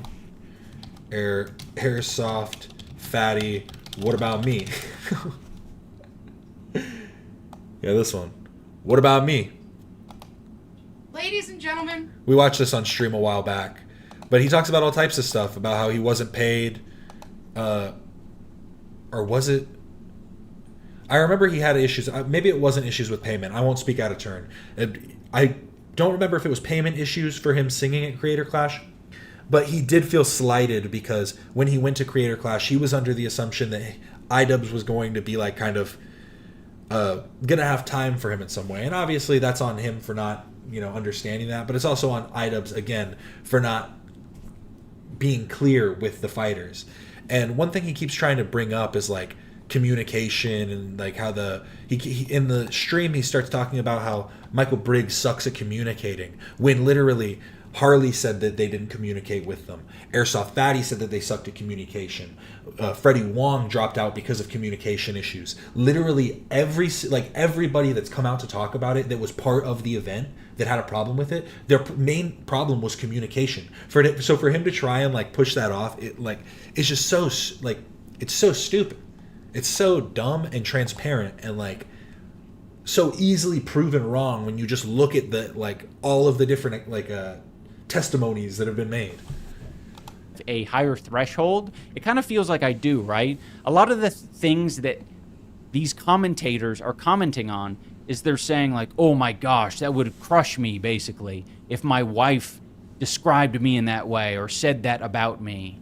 And it's like, okay, it would hurt you. You're feeling bad through me. You think that I'm feeling those same feelings that you're feeling. I'm not. A lot of like good shit to your content as well. You're legitimately, fighting against like evil people and shit like that. Because I'm sensing this guy as being his own version of sincere, because I honestly think, I don't know how old this guy is, but I'm going to say a teenage commentary YouTuber. I'm going to say that their version of sincere is going to look very different than mine. I'll take what I can get right now from this guy. When I'm giving my actual... Trying to appear sincere is like antithetical to true sincerity. Like, it's just... Everything he says makes no sense. Authentic take about something. You don't need to put the blame on my wife. You don't need to say that she's controlling me. This is very off base. People who are in relationships, they communicate, they talk. This is just the reality of getting in a relationship and becoming more enmeshed. Like, it happens. If we eventually have a kid together, like, it's very important that we're on the same page and that we communicate. I know it might feel like you have some outsider insight, but it is just very wrong. Shut up, I bitch! feel very free to speak my truth. Yeah, I agree, Bri. Do you want to know why this shit makes me so mad? Because there was a point in time back in OnlyFans season 1 where I was like, dude, iDubbbz is the fucking man. Such a chill guy. So down to earth. Loved meeting him in real life. Loved playing games with him. This guy was the fucking man. I think Tectone is remembering this in a kind of a weird way. It seems like he's very nostalgic and happy about it. He's being very over the top of how He looks gross in this video. Are you talking about Ian? He does look like he might have, like he should have taken like a wet wipe to his face or something. He does look a little greasy. how epic I was, but by this time everyone had like decided. You know what it looks like? It looks like he just healed from a sunburn. Like maybe he just got like absolutely sunburned and this is like the first day that he's actually healed. Being very over the top of how epic I was, but by this time everyone had like decided that Anissa controls my life and that I'm a beta male soy cuck boy. So it actually is very funny that he's coming out now saying like, man, he was the man just 2 years ago. It's like, dude, the fucking cat was out of the bag 2 years ago. Also, it's weird because I didn't play games with him other than we were in the same guild. I don't know. I think he's just trying to add on to this narrative. I'm sorry. I really do hate when people use this type of language, but in this shot, he really does look like a masked lesbian, doesn't he? And we love the LGBTQ community here, LGBTQIA+. The in there that was included, but am I wrong? The bag 2 years ago. Also, it's weird because I didn't play games with him other than we were in the same guild. I don't know. I think he's just trying to add on to this narrative that the internet likes of, man, he used to be so awesome. He was so cool. And then he fucking got corrupted by that fucking bitch. He was one of my favorite content creators of all time. And to see that this is what he became. I mean, this guy inspired me to do content. Like my breakdowns on people's entire character was inspired by iDubbbz. And it's so lame. Like to see what one woman's pussy and Hasan can do to a motherfucker is insane to me. And if he just would have remained true to himself, he wouldn't have ended up this husk of a man he is today and probably would have way more viewers and wouldn't having to be making content that he hates for money. It's just... This is such fucking cope, man. Like, hearing Tectone say it, it's just like, it's reminding me how many times I've heard this fucking script. These people cannot fathom that the based epic N-word guy has changed his mind over time. It's got to be a woman's pussy or Hasan. I think if they accept that I came to that decision on my own, they have to reckon with some demons of their own. Like, it's hard to accept the fact that I've taken this journey and it's not one I regret. It's actually one... See, it's just so funny because I literally feel like I've come through a similar journey, but we're at two completely separate like locations, because I've said this many a time. When I was a kid, I was a fan of like Leafy. Before I literally found H3H3 Productions through the Leafy beef. But before that, I was a fan of Leafy. I was into that edgy, over the top, overdone, really just poorly put together and poorly conceptualized edgy content. And I feel like I've transitioned and become a better person, for my past and learned from it. But I also think that you're just, again, you lack sincerity. Like we said before, you try to appear sincere because I don't think that you have truly made any type of effort to change yourself inside. All you care about is the outward presentation that you're, giving to people. I'm a Leafy Fallen fan, I know. Sorry, everyone's going to unsubscribe now.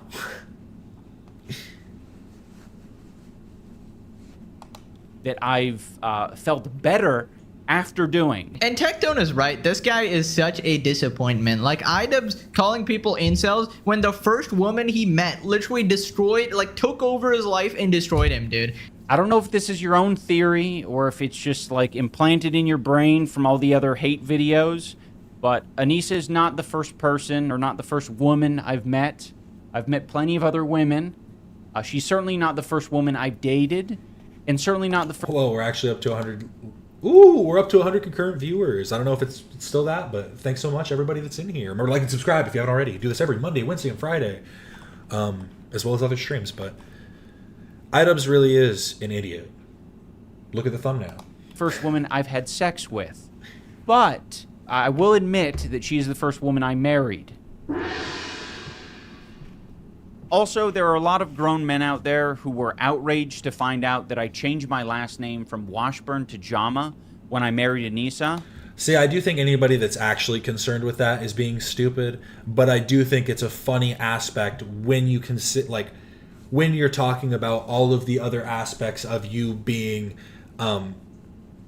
just, I guess, emasculated in your relationship. So it just becomes more ammunition. I don't really care about it. People decide to change their names for all sorts of reasons. And like I think I've said this before, I'm pretty sure he has an issue with his dad or something like that. Maybe he's going to talk about it. We'll see. Who took his wife's last name, taking Anissa's last name, taking your wife's last name. He's taken. Look at all these guys that care. Sam Hyde and then the same guy over and over again. Came from Washburn to Jama when I married Anissa. Who took his wife's last name, taking Anissa's last name, taking your wife's last name. He's taken her last name. His last name? The last name, the story. Okay. Oh, yeah, there's so many. I forgot. Yeah, and that was the other context of why people are making fun of it. Because Anissa outwardly said, like, to the public, that his name is weird. It sounds like, oh, Anissa Washburn? That sounds like someone who would have raided the Capitol or something along those lines. So it's like, yeah, it makes it seem like she wanted you to change your name, not like it wasn't like a decision made by you. I think some of these people think I'm trying to push a woke agenda or some shit, but I don't give a fuck what anyone does with their own last names. This is what I chose to do because I like her last name better. Oh, that's the only reason you're going to give us? Come on, bro.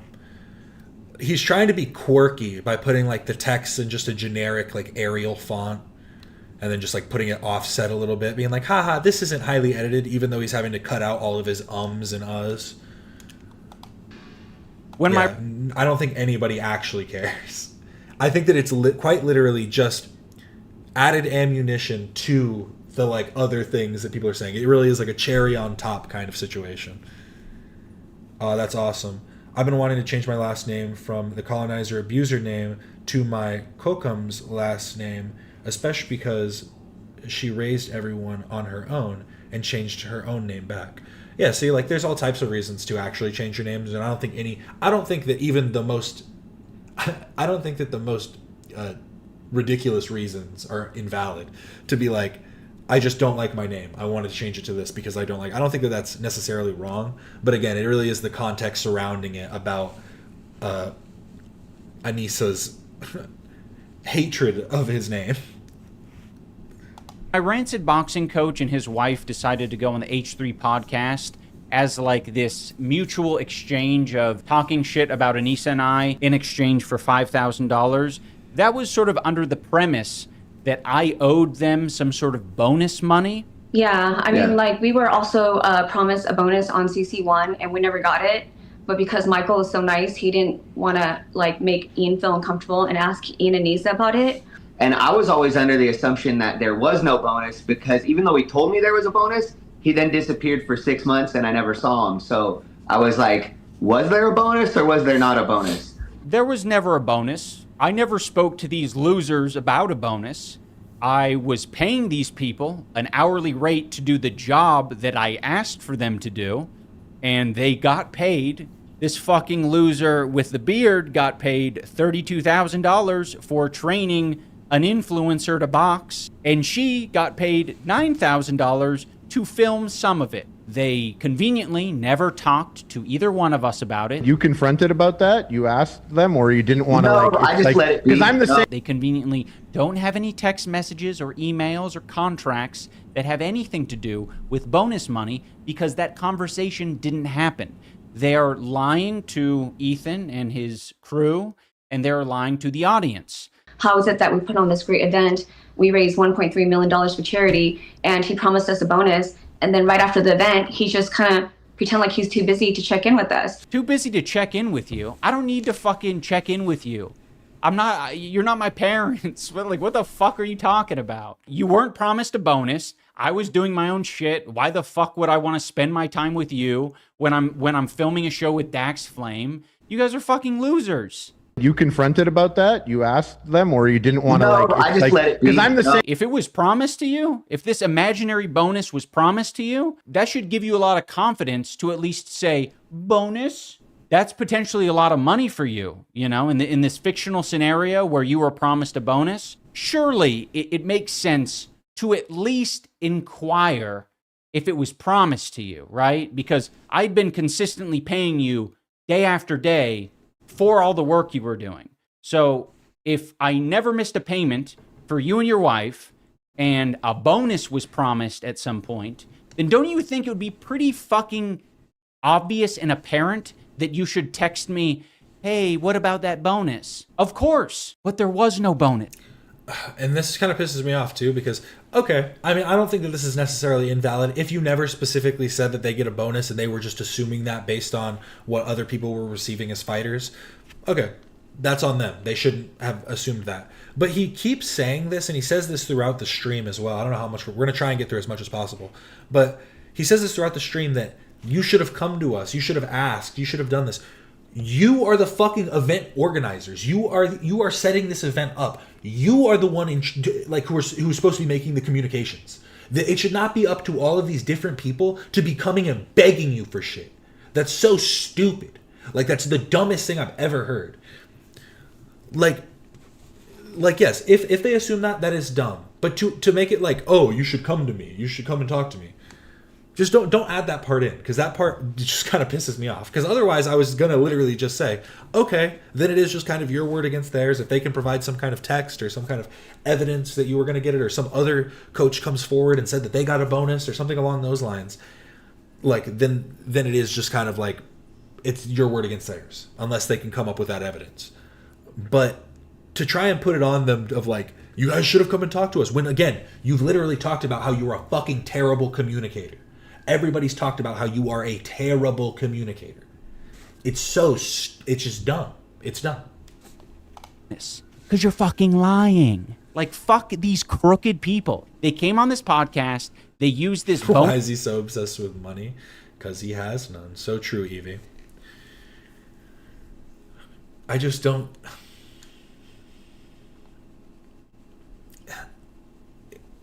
And he acts like they're obsessed. He really does. We're gonna this thing is some sort of like weird exchange of like, yeah, we can't go on the podcast and just talk blatant shit about our clients. So what we're instead going to do is pretend like we were stiffed by our clients after they promised us a windfall of cash. There's so many other truthful things that they could have focused on the podcast. I mean, also, there's a lot of people that didn't get money.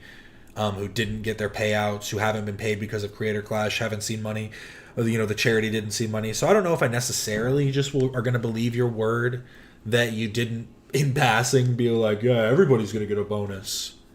Because I don't know. You seem to have done a lot of promising that didn't, you didn't follow through on.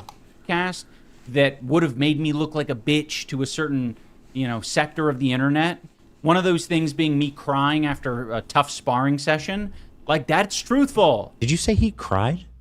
We had to have a meeting. So after that, he was crying at the gym.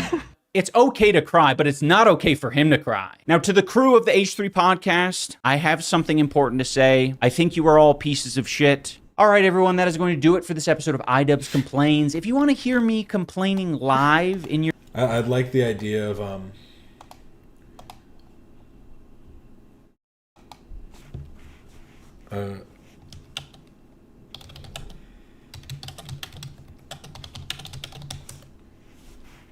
just any one of the crew members hitting one of these. I look at the computer say, Floyd said, fuck T.I., fuck Nelly, fuck 50. I'm like, what did he say fuck me for? Nelly fucked your first baby mama, Melissa, then took your fucking fiance. Say fuck that nigga. And then this frame it.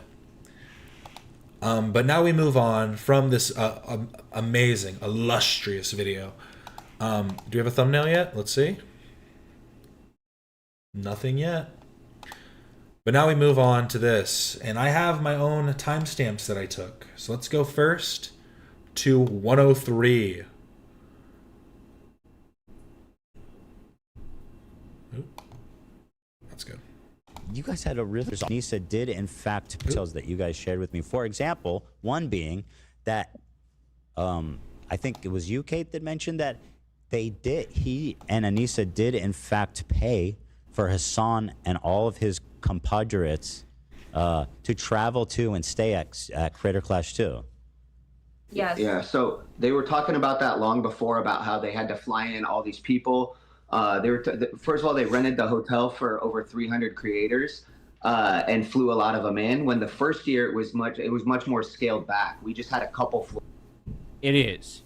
We did not pay the creators who came to Creator Clash.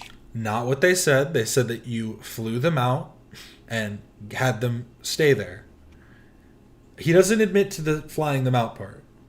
We had a hotel for them to stay in because that was the whole fucking...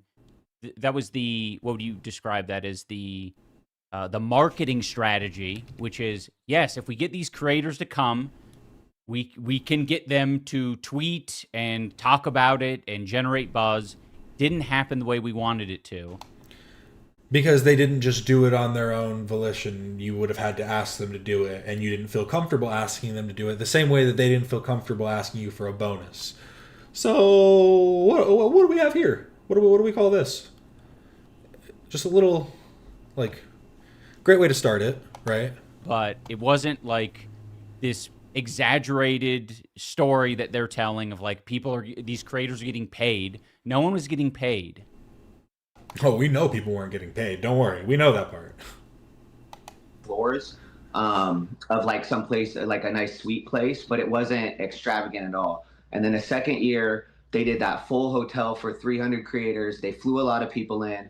One of the people they flew in was Froggy Tonic, and they flew him in from France. That's insane. And Yeah, and by the way, I'm the one paying Froggy Tonic out of my fucking pocket. Well,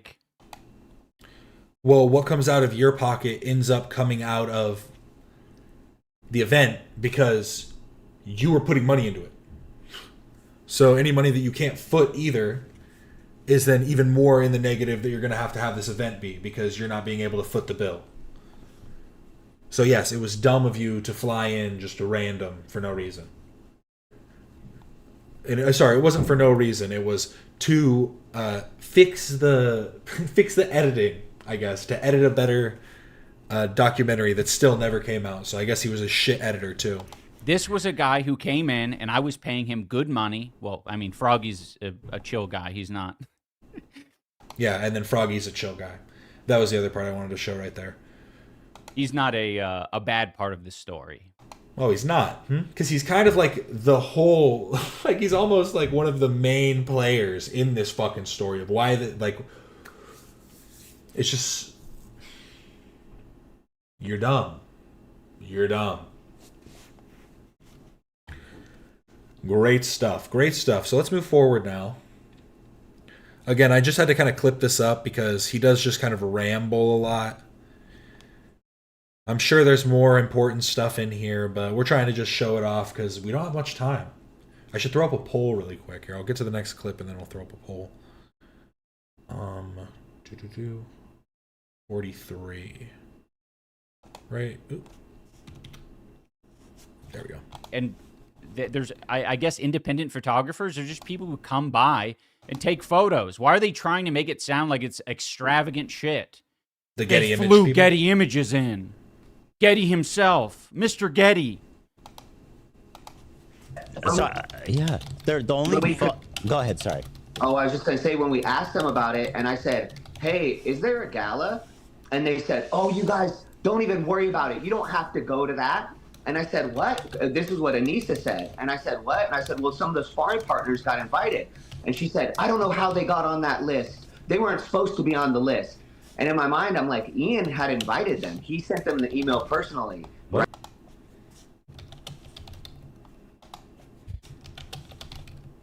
our sparring partners got invited on the list to go to, I think, both the parties. And like, if Anissa's telling you like, hey, you So you're ignoring the part where where they just said that Anissa told them that they weren't supposed to be on the list initially. So she didn't even want them coming. So they were on the list. And again, they said that you put them on the list. don't have to worry about it. Like, if like this is the communication problem. Like, if you want to go to the party, you kind of have to ask. What the fuck is him asking and going, hey, what's up with this party that's happening? I heard there's a party going on. All these other fighters are going, what's happening? Oh, you don't need to worry about it. You don't need to worry. How is that a communication issue on their part? How? In what world is that a communication issue on their part? They are communicating that they want to come. And Anissa's telling them they don't need to. Like, that shows the poor communication coming from your end. That you're ignoring. That you're completely ignoring.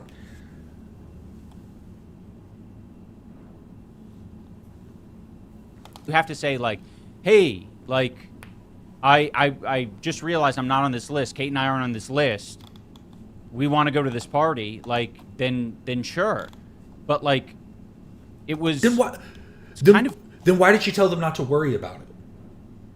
Why didn't she go, oh, well, do you guys want to come? Sorry, it's like a need to know basis. Like, we're not like, telling everybody about it. It's like, if you want to come, you hear about it, you want to come. Because we don't want to have to worry about too much food. We want to know about before. Like, if you said some shit like that, cool. Bullshit your way out of it. Don't care. This is the worst argument ever, saying that they're the ones that are bad at communication.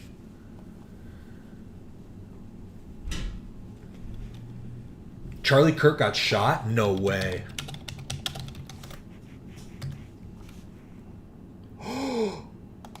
Charlie Kirk, Trump ally Charlie Kirk shot at an event in Utah. What the fuck?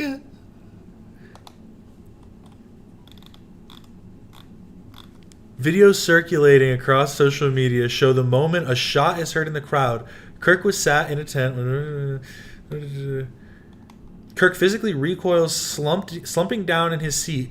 Blood is seen flowing down from his neck, and the crowd audibly panics and begins to run. My God. Here's the thing. I made a video talking about Charlie Kirk and the things I think. I would not hope that something that horribly upon him. Terrible stuff. I don't wish death upon anybody. That's actually insane. I did make a video talking a lot about him. I wonder if it's going to come across as more negative now. That is crazy. I don't. It looks like it might have just happened.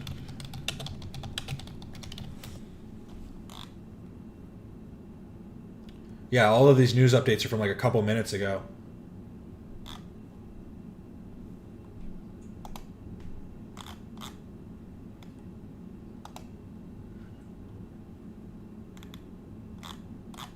Yeah, I don't know.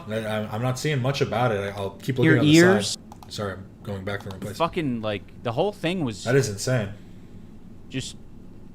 And again, this is the issue. We just saw one of Hasan's fans fucking making terroristic threats to different places. And now a shooting happens. This radicalization is not... it's a detriment to society.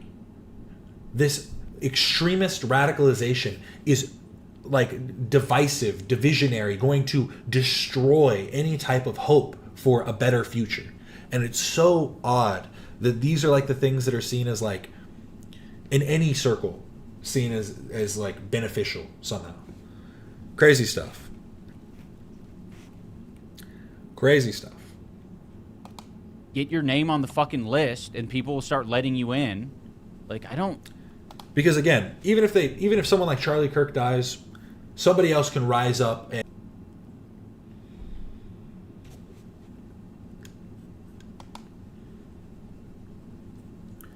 exactly, internet tough guy. We need to radicalize turning your fucking swag up. Oop.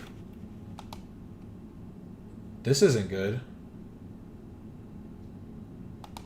Internet disconnected. What happened? Oh, this isn't good. They got him. They got me. We back? Okay, good. We're back. God damn. They didn't like what I was saying. They wanted the radicalization to continue.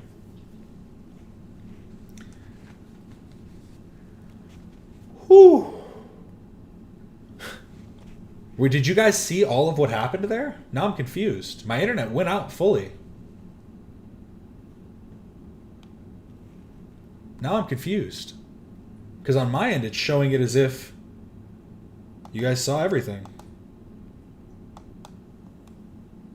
I don't care. Whatever. I'll edit it out later if I need to.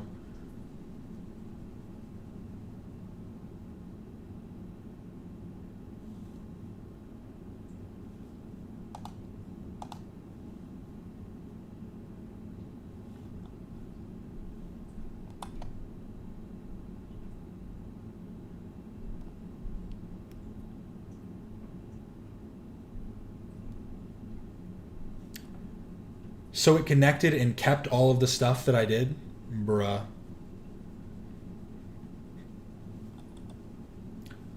I don't know. How bad is what I showed? It probably isn't anything too bad.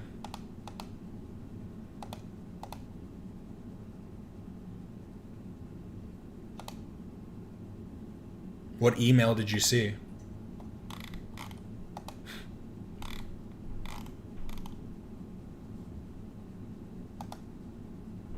I know we're back.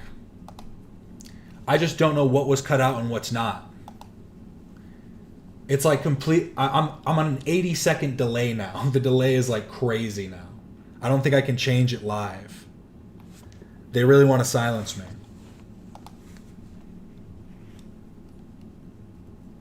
He tweeted, "We are so back" because he got shot.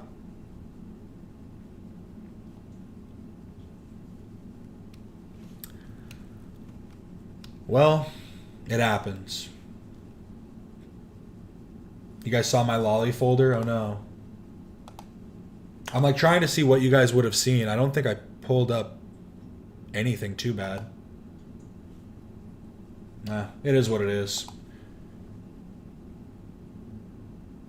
I'll just blur it all out. So true.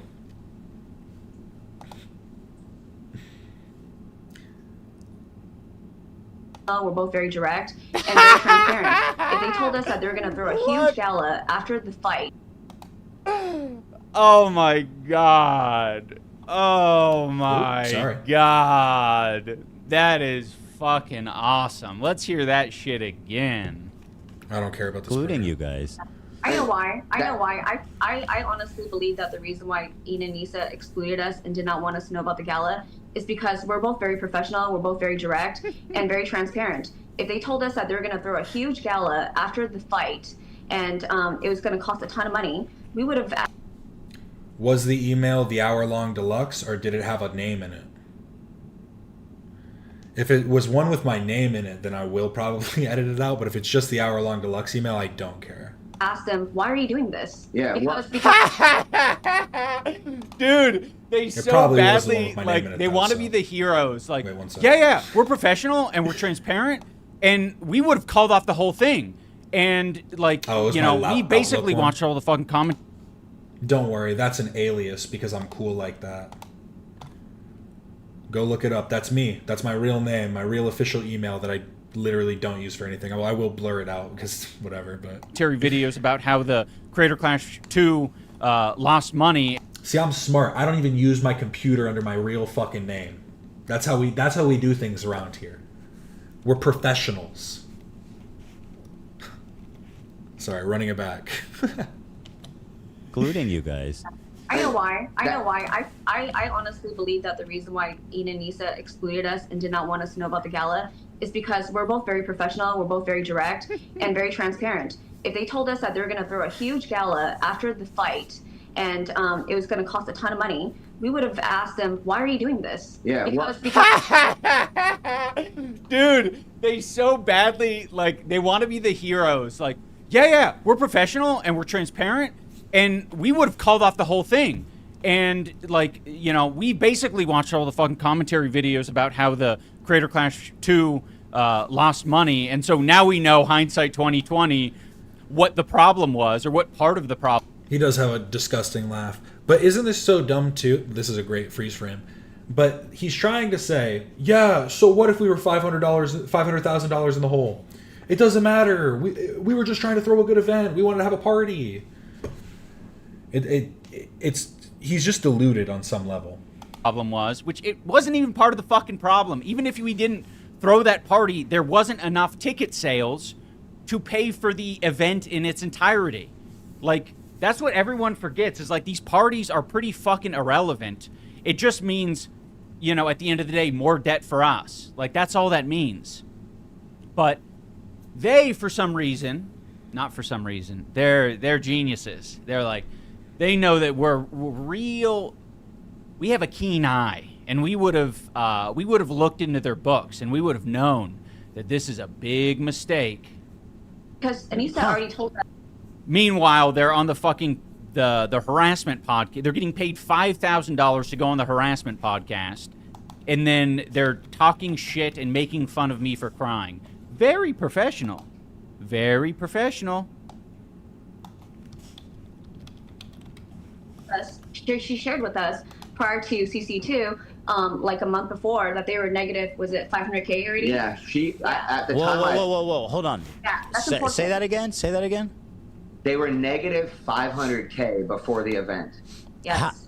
Before, so going up to the event with the ticket sales and the PPV sales. I had no clue they had all these feelings about me. Yeah, they're fucking. It's craziness. But yeah, the event costs money. Like, you need to pay for loads of shit leading up to the event. The hotel need to get paid for. The arena need to get paid for. There's a lot of shit. So the hotel didn't need to get paid for all of the people that weren't fighters. So that part's not true. Yes, there are expenses that are made, but again, it's going to show how shittily you ran this event. You didn't promote it properly. You did everything just wrong in general. And then when you got to the point where you were still $500,000 in the hole, you decided to throw a gala afterwards. And you think, well, we already lost however much money. Who cares? It doesn't even matter. Like, what are you talking about? Yes. Of course it's going to cost money. I don't know why this is a surprise. When the event started, they knew they were down $500,000. That is how it works. Yes. Keep in mind that they moved to a bigger venue and they sold a lot of tickets. But before the event had started, they said we're fine. So the reason we found this out was because I wanted Ian to start doing 2 training sessions a day. And I said, Ian, you need to start doing 2-a-days. And he was like, why should I do 2-a-days? And I told him, I was like, Ian, you're not good at boxing, man. My brand is at stake. So you need to do 2-a-days. That's what pro boxers do. And so I told him. Wait, did you actually say that to him? Yeah, yes. And then I told him, I said, my brand is on the line. I said, you can go back to YouTube. My whole life is fighting and coaching fighters. And I'm like, this is actually fucking crazy. This is so crazy that he's saying this right now. I will say, he did say his brand was at stake. That is true. But when he said that, and he said, like, you have nothing to lose, I have everything to lose, basically, he said, No, I just watched the Charlie Kirk video off to the side. He might be dead. That was actually pretty crazy. If he's not, he's definitely in critical condition. No, that's insane. He said that the day before, or 2 days before, I was going to fight. That's when he said it. He didn't say this shit months out. He literally said that 1 or 2 days before I was set to fight. Yeah, and he knew that was a... Did he tell you to do 2-a-days when you were 1 day out to fight? Or did he just tell you that you didn't train hard enough? Fucked up thing to do, because we told him as much. I was like, yeah, this is not the kind of like pressure that I like do well with. Like, this is not good for me. And it's also just kind of fucked up to think that, like, my shit isn't on the line. It's like, I've been paying you to do this. Like, You're not a boxer. No one cares how you actually compete. all the connections that you would have made, that was us flying you to LA, us flying you to Florida.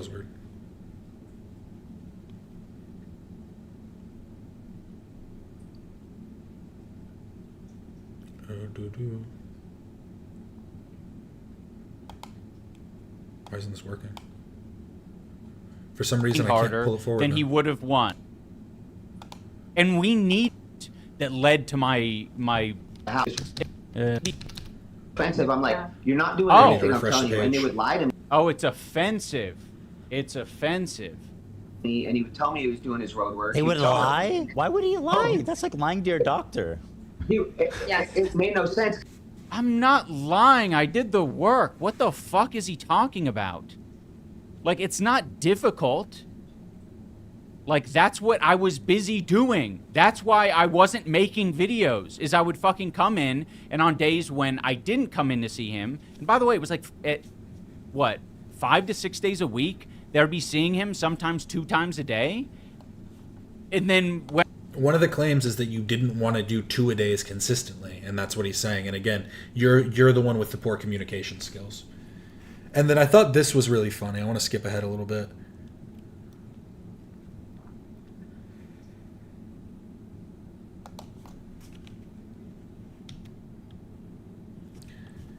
I wouldn't look up the video if I were you. Yeah. Because he acted like I told him to do things because I wanted him to do them. And I really wanted him to do things because that would help him win the fight. Yeah. So when I tell him, hey, you need to do this, he'd be like, and then not really do it. He didn't realize how important cardio was until the second fight. What when do you mean he I didn't realize how important cardio is? That's like the entire... Why is he laughing at this? It's such complete fucking nonsense. This guy just wants to fucking rewrite history. Like, you're a bad coach. Just say it. Just say you're a bad coach. Yeah, that's everything. That's the whole thing. It literally is everything. Yeah. Yeah. Well, you know, hearing all this, it strikes me as ironic because he was always... Keep in mind, guys, this creature here, like, in what way is he ever going to challenge himself? I, at fucking 140 pounds, said, fuck it. I'll fight Dr. Mike. I'll train for boxing. I'll do that. What is this creature doing? Rotting? He's rotting away. That's what he's doing. And Anissa going on about how they hold boxing in such high esteem and they want everyone to train and this is life or death. This is serious. You get in the ring and people die in the ring. They do. It is serious. People do die in the ring.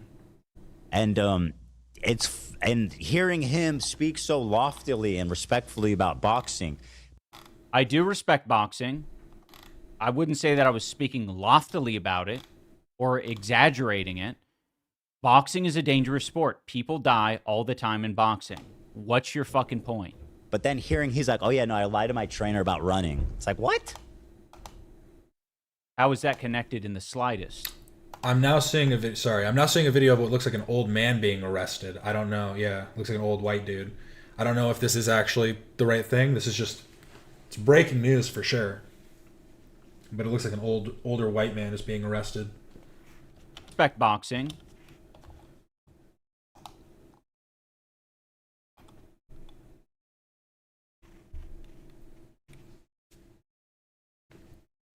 Yeah, I'm wondering what the story is going to come out as, like what they're going to try and say, because it looks like just some older white dude with glasses, literally wearing like a button-up shirt. No, that's insane. Sorry, I need to run this back again, one last time. And this is life or death. This is serious. You get in the ring and people die in the ring. They do. It is serious. They do. Boxing People is very do serious. die in the ring. Sorry, I'm losing focus a lot.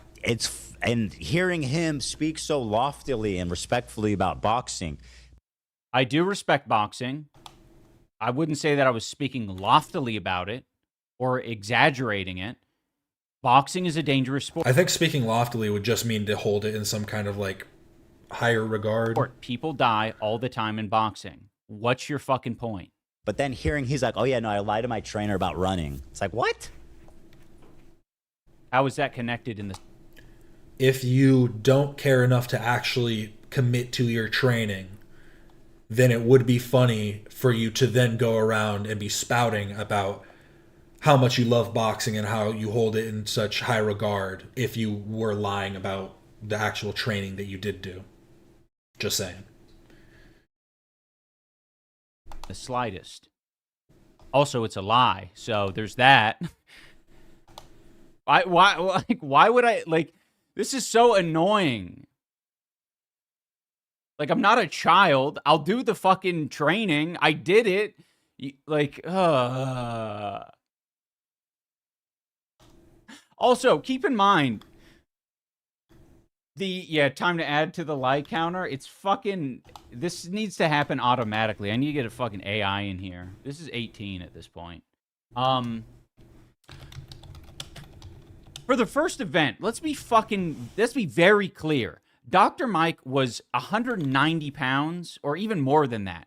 He was coming down, I was going up. So not only am I doing fucking cardio, but I'm eating. I have to eat.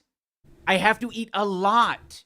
So yes, I did challenge myself. Unlike your bitch ass, you would never challenge yourself. You can't even, like, Ethan. And again, this is iDubbbz, the guy who looked like this for his boxing event. I put my heart and soul into this. Look at me, I turned myself into a machine. No, yeah, this kind of brought the Charlie Kirk thing definitely brought down the chat a little bit. Sorry, guys. Definitely a little turn of events that has happened. Are people actually saying the left has enacted war? We're starting a war now? Oh God.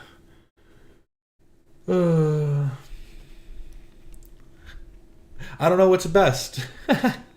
I agree, Evie. I don't know what's best at this point. I feel like we kind of brought it down. Obviously, we can't look into it too much. It just happened. Well, it's pretty crazy. Oh, God. Yeah, he does have kids. Yeah, he does have kids.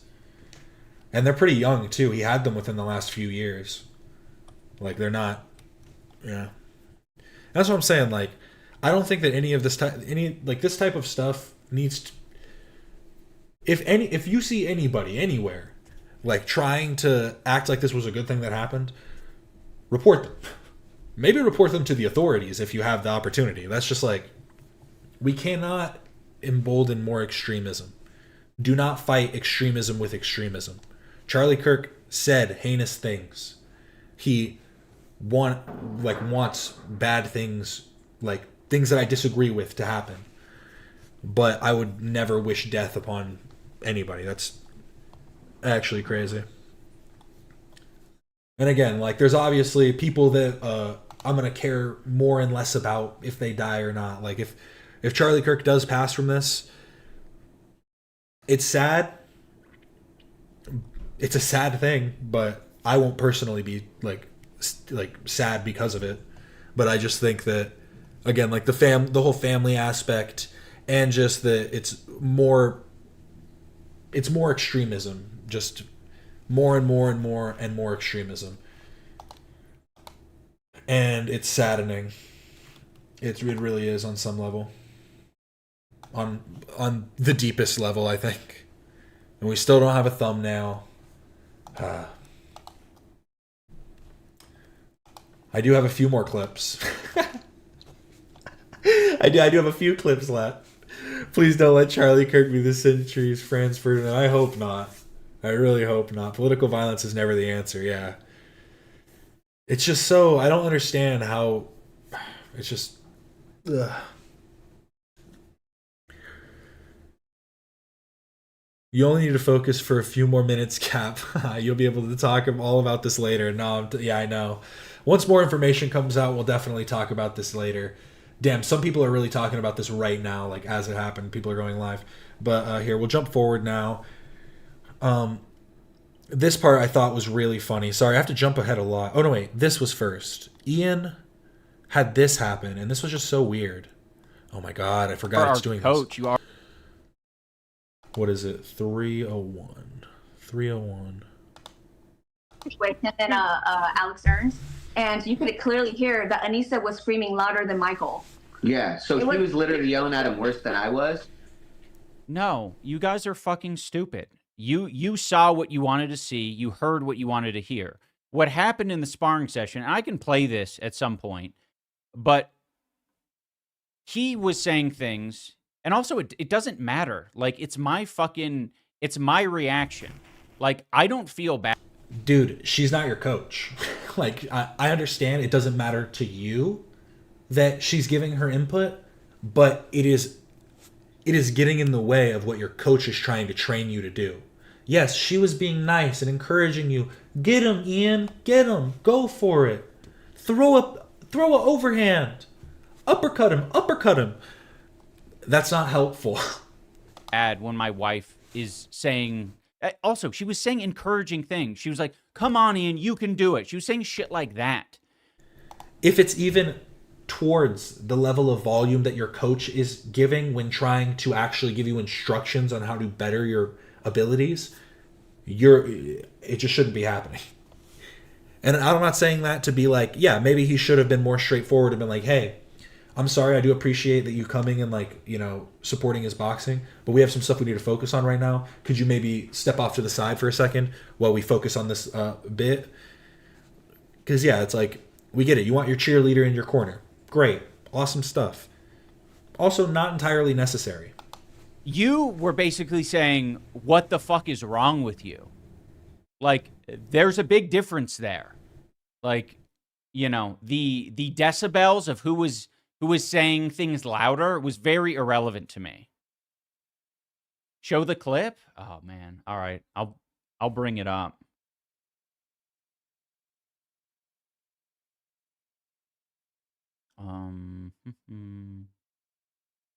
That's what coaches do. Yeah, no shit. That's the whole fucking point I'm making. No, you're making a bad point. You're saying that Anissa giving her input, like, is almost acting supplementary to what the coach's advice is somehow justified because she's being nice and she's giving you encouragement. That's not the argument that he's making. It's that she is speaking too loud. He's trying to get a clip up. It takes him a good minute. This is me. I have the white fucking helmet on. That's fine. Not saying anything is wrong with that. That's very good.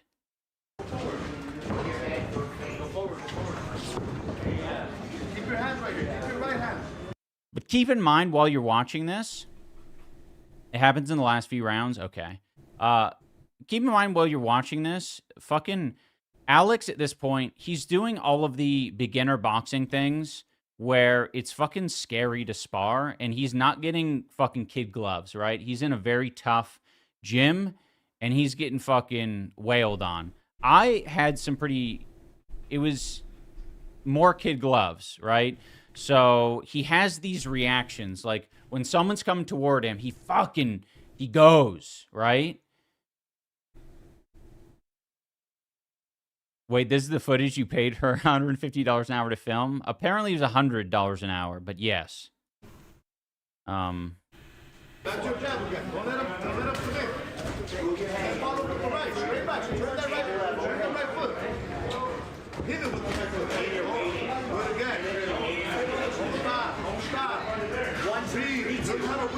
all in your mind. There you go. All in your mind. Uppercut. Uppercut. Center uppercut. Hey, hold. Again. Breathe, Alex. Breathe. I think this is before it was getting, I think it was actually back a little bit. Stay relaxed. Remember, step back and then walk. Like that. Let him come to you. Let's step back. Hey, go. Take your time. I don't hear Anissa at all. Back. Where are you going back for? You're going back correctly. Go forward. Breathe. Go to the body now. Step back. It meant to show. This part was funny. This is what I was waiting for. I didn't want to skip too much. What is this clip supposed to show? Basically, like, it's not really meant to show anything other than what happened. And what... Great stuff. Great commentary over this random boxing footage. happened is they're saying that Anissa was yelling so much louder than Michael. And Michael's doing what a coach does, and he's saying, fucking move your feet, move your head. I graduated college 2 weeks ago. That's a positive thing that happened recently. Shout out Sem.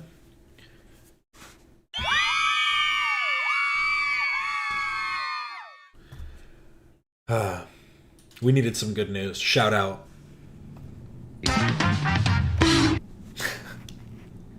And all this sort of shit. This is fine. I don't have a problem with the way Michael is talking to me in this moment. So I don't want to get like lost in the sauce. You can essentially hear Alex. Also, yeah, this was apparently all of the footage that they couldn't use or like couldn't make a documentary out of. This hour of footage. I'm sure you could have taken at least 5 minutes from this and then, you know, used that, especially using like some of it as like B-roll for other like points when he's talking stuff. You totally could have made a documentary out of this event. The same thing, out right? Of his like journey. this is what boxing is. Mm-hmm. It is. You're right. We needed to convene after because I wasn't doing very well based on my abilities, based on what I had been doing the week before. And so we needed to essentially problem solve what was happening. And I'm like, what we problem solved was that Michael was being a lot more aggressive in my corner in a way that he isn't when we're sparring at home in Seattle. And so it was a different experience. Well, what are you going to experience when you're in the fucking ring? Do you think he's going to be like, throw the jab, Ian. Don't forget to throw the jab. Of course, now you're actually fighting someone who's also training to be in the same event. You're doing a little bit heavier of a sparring session. So he's trying to give you, and you don't convene after, he's trying to give you pointers during the sparring match, like during the sparring session. Like he's trying to give you your corrections in the moment. Like the other coach was doing. Alex, keep your hand up. Step towards him. He's telling you the same stuff. It does sound like he's not even as loud as this guy, but maybe it's the way the camera is faced. But and it made me freeze up a lot. You're saying like I haven't even heard Anissa. I can't hear either of them, to be completely honest. And it made you freeze up, bro. You need like, again, you're saying they need to be better at communication. You want somebody like to be softer to you and be more gentle in the way that they're speaking. That isn't being an adult. Remember when you said like, oh, adults actually have conversations and they can actually, like, come on, man. More because every time I would do something wrong, Mike would be like, what the fuck are you doing? Like, you're not moving your head. You're not moving your head.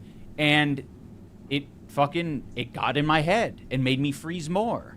So that's all this is really meant to show. Like, it's not dramatic. It's not like someone was a total fucking asshole loser here. It's just this is it.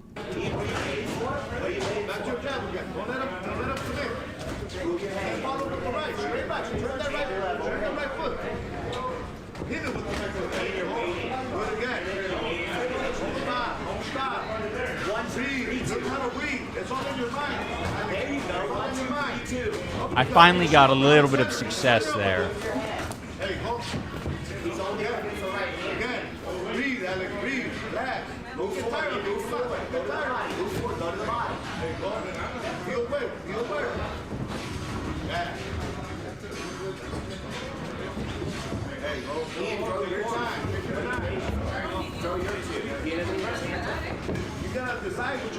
I mean, that's kind of why I didn't want to show it, is because I don't want to fucking watch through all this shit to get to the point where neither do we, Ian. My former coach and Anissa. Why do you have notifications going off? I want to fucking watch through all this shit to get to the point where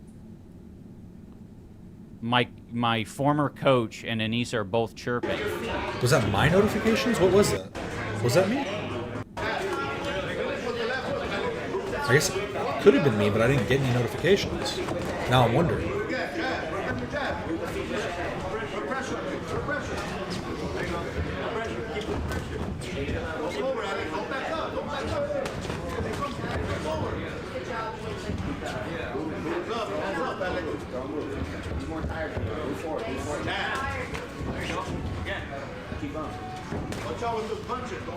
Yeah, it's kind of just pointless to see this stuff. He basically just goes, see, Anissa wasn't yelling at all. See? And again, your argument, you didn't even say that she wasn't yelling louder than him. You were saying that she was giving you actual helpful stuff by being supportive and pushing you in the right direction. But you still lost both your fights, so just saying. I'm just saying. Sorry, the rest of these go really far towards the end. And I'd worked with him before the first event. Yeah. Ooh, we're already late. Do we have a thumbnail yet? We don't. What is happening? What is going on? I'd worked with him before he fought Deji, and I was like, oh, Alex really likes boxing, so don't fight Alex because he loves boxing and you don't like boxing.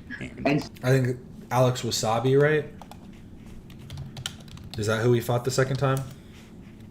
Yeah. So he's going to be better. He's going to be a lot better. Well, so, and then exactly, literally. Yeah. And then and he trains with a good gym. This is quite literally the most boring stream I've ever seen. I'm sorry, Soul. I know you mean iDubbbz. I know you couldn't mean my stream. This stream's fucking awesome. Remember to like and subscribe if you haven't already. Yeah. But he trained with this guy, Brian Valoria, Julian Chua. So he trained with all these high-level guys, and I'm like, now my brand's at stake because I'm going to be competing with that type of level of guy. It just keeps going back to his brand. He's competing with a guy who's more competitive. He wanted me to fight someone who didn't know what the fuck they were doing. You didn't know what you were doing. You aren't a professional boxer. You're not even an amateur boxer. You haven't even had amateur fights. Why would you fight somebody that does actually care about boxing when you are legitimately just saying, well, yeah, some people just don't care as much as others? Yeah, you're one of those people who doesn't care that much. So why would you try and make somebody else basically punch down at you instead? You know, it doesn't. I just don't get it. You're not a good fighter. It was clear that you shouldn't have fought them. What it comes down to. I need to have you show out. And he had missed literally between May to November was when she got that done. And so he was supposed to train during November, but he took all of November off because she couldn't come to the gym. But I mean, I was definitely fucking hitting the bag and shadow boxing and running. Oh, he took the whole month. Also, straight up, a lot of other people hadn't started boxing at that point. A lot of the other fighters, they got started in January. Yeah, you can hindsight 2020. Month off because of the procedure to. Yes. Oh He wow. said, well, this is how you know he doesn't like boxing, because they said he was going to come into the gym when she couldn't be there. But then when she couldn't come in, he never came in. Yeah. So I don't know if that was his thing where he made a comment recently where he's like, yes, the stream is totally tubular because we're on the World Wide Web. We're surfing the internet waves. Cowabunga. When Anissa's not with me, I don't know what to say. And I'm Which like, is dude, crazy. what happened to you? Well, that's not true. I'm not sure what the context of that is. But, feeling lost is, very much something. I mean, I even talk about it in this video I put out today. Anissa's much more talkative. Anissa will, at times, speak for me because we are a unit. We are a couple. And if I'm going to be the one who's, chilling and, not interacting with people, yeah, a lot of the time, Anissa will fucking fill in the blank. There will be a lot of uncomfortable situations where people will not get a response out of me because I don't fucking feel like it. That's a dynamic. That's a dynamic that a lot of marriages have. Even fucking Ethan and Hila. Hila's not much of a talker. I don't think he needs to be explained that, you know, there are different relationship dynamics. Who are What, you? yeah, she tells him when he's hungry, when he's tired. How's he gonna know That's those why things? he's definitely in a gimp outfit at home.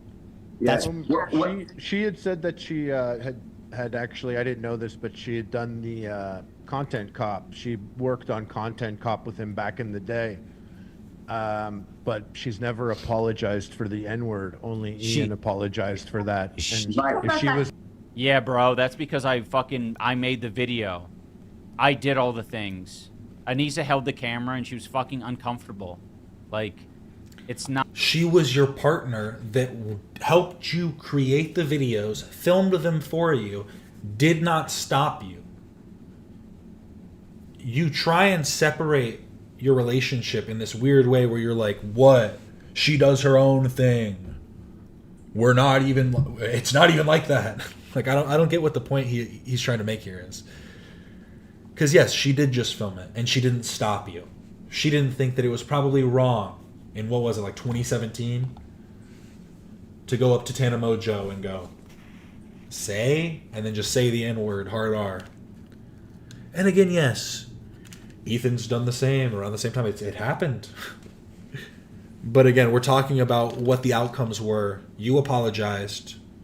You didn't even apologize for that, which was weird. The thing you more heavily apologized for was the Jinx criticism, which you were completely valid on. Jinx sucked as a reactor, but you cared more about that. You apologized for saying the N-word, but I feel like you were always kind of, because I remember all the times that he would come on or they would talk to him about it on the H3 podcast, or when they talked to Tana Mojo about it, it was always this kind of like, it feels kind of weird now to do it. I guess I could do it. It wasn't like he felt super bad and it was weighing on him for so many years that he needed to say he was sorry for saying the N-word to a white girl. Like, it was like, I'm just like, cool, bro, cool. I guess that's why he cared more about Jinx, because Jinx was because they were coming at him for being racist in that moment. Even though, again, that wasn't the most racist stuff he was doing. Not like, yeah, just to admit that she helped me work on... Oh, I didn't even think about that, yeah. Hila's second language is English. She might be more talkative in Hebrew. And honestly, Hila isn't like she has been in the past a more quiet person, but I would say in the last few years she's become like a very like a much more outspoken person online. And again, that's not, I don't know anything about their personal life, but at least online it seems like she's become way more outspoken on videos. That doesn't, this is obnoxious. Like, didn't she take specific credit for that at one point? I could have sworn I saw a clip, but I could be wrong. She on the H3 podcast, they talk about it, and she was like, I went with you, and it was like, why did we do that? I was like, yeah, it was a great idea. I don't know if she said that, but that was basically the gist of it. Like, I'm the one who made the videos, brother. Is the mastermind behind it. No, that's a great point, because she wants to. I always got the feeling that she wanted the credit. Like, oh yeah, no, I worked on that. But then it was her idea to go stalk Tana and do the N-word thing. And like you said, Ian's been out there apologizing, and then she's the one accusing me. They just really hate Anissa, and they want her to do they want to make her feel pressured to do like a fucking apology tour or the humiliation stream. I mean, she feels comfortable enough to just keep responding to people on Twitter and responding to Ethan's Instagram posts on Twitter and stuff. Like, come on now. Of being like not woke enough or whatever, and it's like, dude, you're the N-word girl. You're an N-word girl. Yeah, you're responsible. You know what I mean? Like, yeah. Someone needs to. No, yeah, it's like twofold. Being married doesn't make your brains connected, but it also doesn't make you fully independent, because you have a say in, like, not just in the relationship, but if you want to stay together, you're going to, like, you know, concede perspectives to try and salvage what you think is more important. And she taught him that being racist is bad. She said, "Nuh-uh-uh. No, racist boy." To put an N on her forehead. Don't do that. And for what? Yeah. Oh, because she's the N-word girl. Yeah, I see. No, don't say the word. No, yeah, that part was kind of crazy. She said put a big N on her forehead. I forgot about that. That was a little bit crazy there, Kate. Don't say the word. Let's see here. Is this an abuse fetish? I don't know. Or is he just like really pathetic? Okay, and then it's like a minute forward. I gotta skip ahead.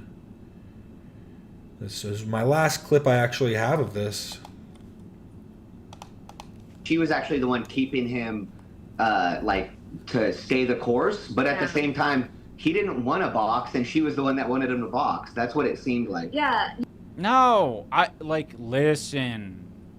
The not wanting to box or iDubbbz doesn't like boxing is a weird narrative. Like, boxing is difficult. Yeah, I think if you were to ask all of the people that have fought in Creator Clash, a lot of them would give you mixed feelings like that because they're honest.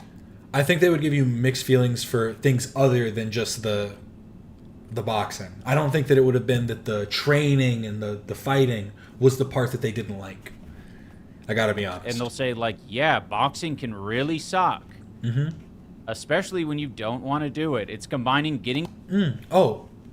He just said, you don't like boxing. And your thing is, a lot of people would say that when they don't like boxing. No shit. Like, he's the dumbest person alive, I think.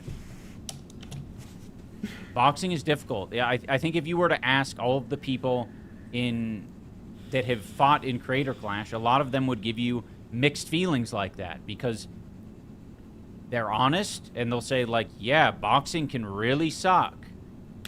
Especially when you don't want to do it. It's combining getting punched with working out. How many people in fucking America can relate to the idea of, like, I don't like working out?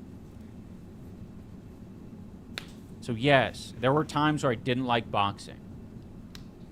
You know, here's a... I mean, you literally just said it plain and simple that you actually don't like boxing. You said, it's hard, and especially when you don't like it. Listen. The not wanting to box or iDubbbz doesn't like boxing is a weird narrative. Like, boxing is difficult. Yeah, I think if you were to ask all of the people that have fought in Creator Clash, a lot of them would give you mixed feelings like that because they're honest and they'll say, like, yeah, boxing can really suck. Especially when you don't want to do it. Especially when you don't want to do it. Oh, wow. This is an interesting iDubbbz thumbnail. I don't know how to feel about this. I've got to be honest.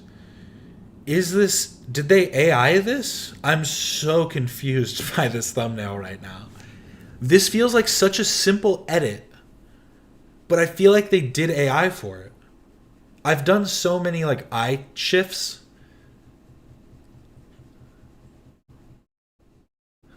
Am I tripping? This is definitely a frame from an actual episode. That's what this is from. But it also might be enhanced in some way, some smoothing put onto it. I'm genuinely like kind of off put by this. I'm still gonna click. I'm still gonna watch. Don't get me wrong, but there's something a little bit iffy here.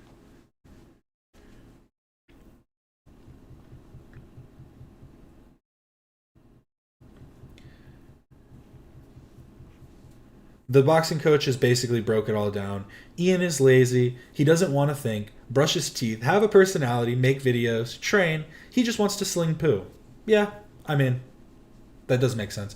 They're literally typing in chat. They put, "What's up, Zoe? Glad to have ya." Okay. Come on, guys, start the fucking show. I'm floundering here. I'm trying my best to keep the people entertained. Let's see. Is there any updates on? Should we go back to my Instagram? Is that? Would that be better? Okay. So here's an update from his story though. Michael and I have work today. Thanks for sticking up for us, Ethan. Appreciate you and the H3 family. So I don't think they're going to be calling in today. I wish they would. That would have made it very interesting if Michael and Kate called in.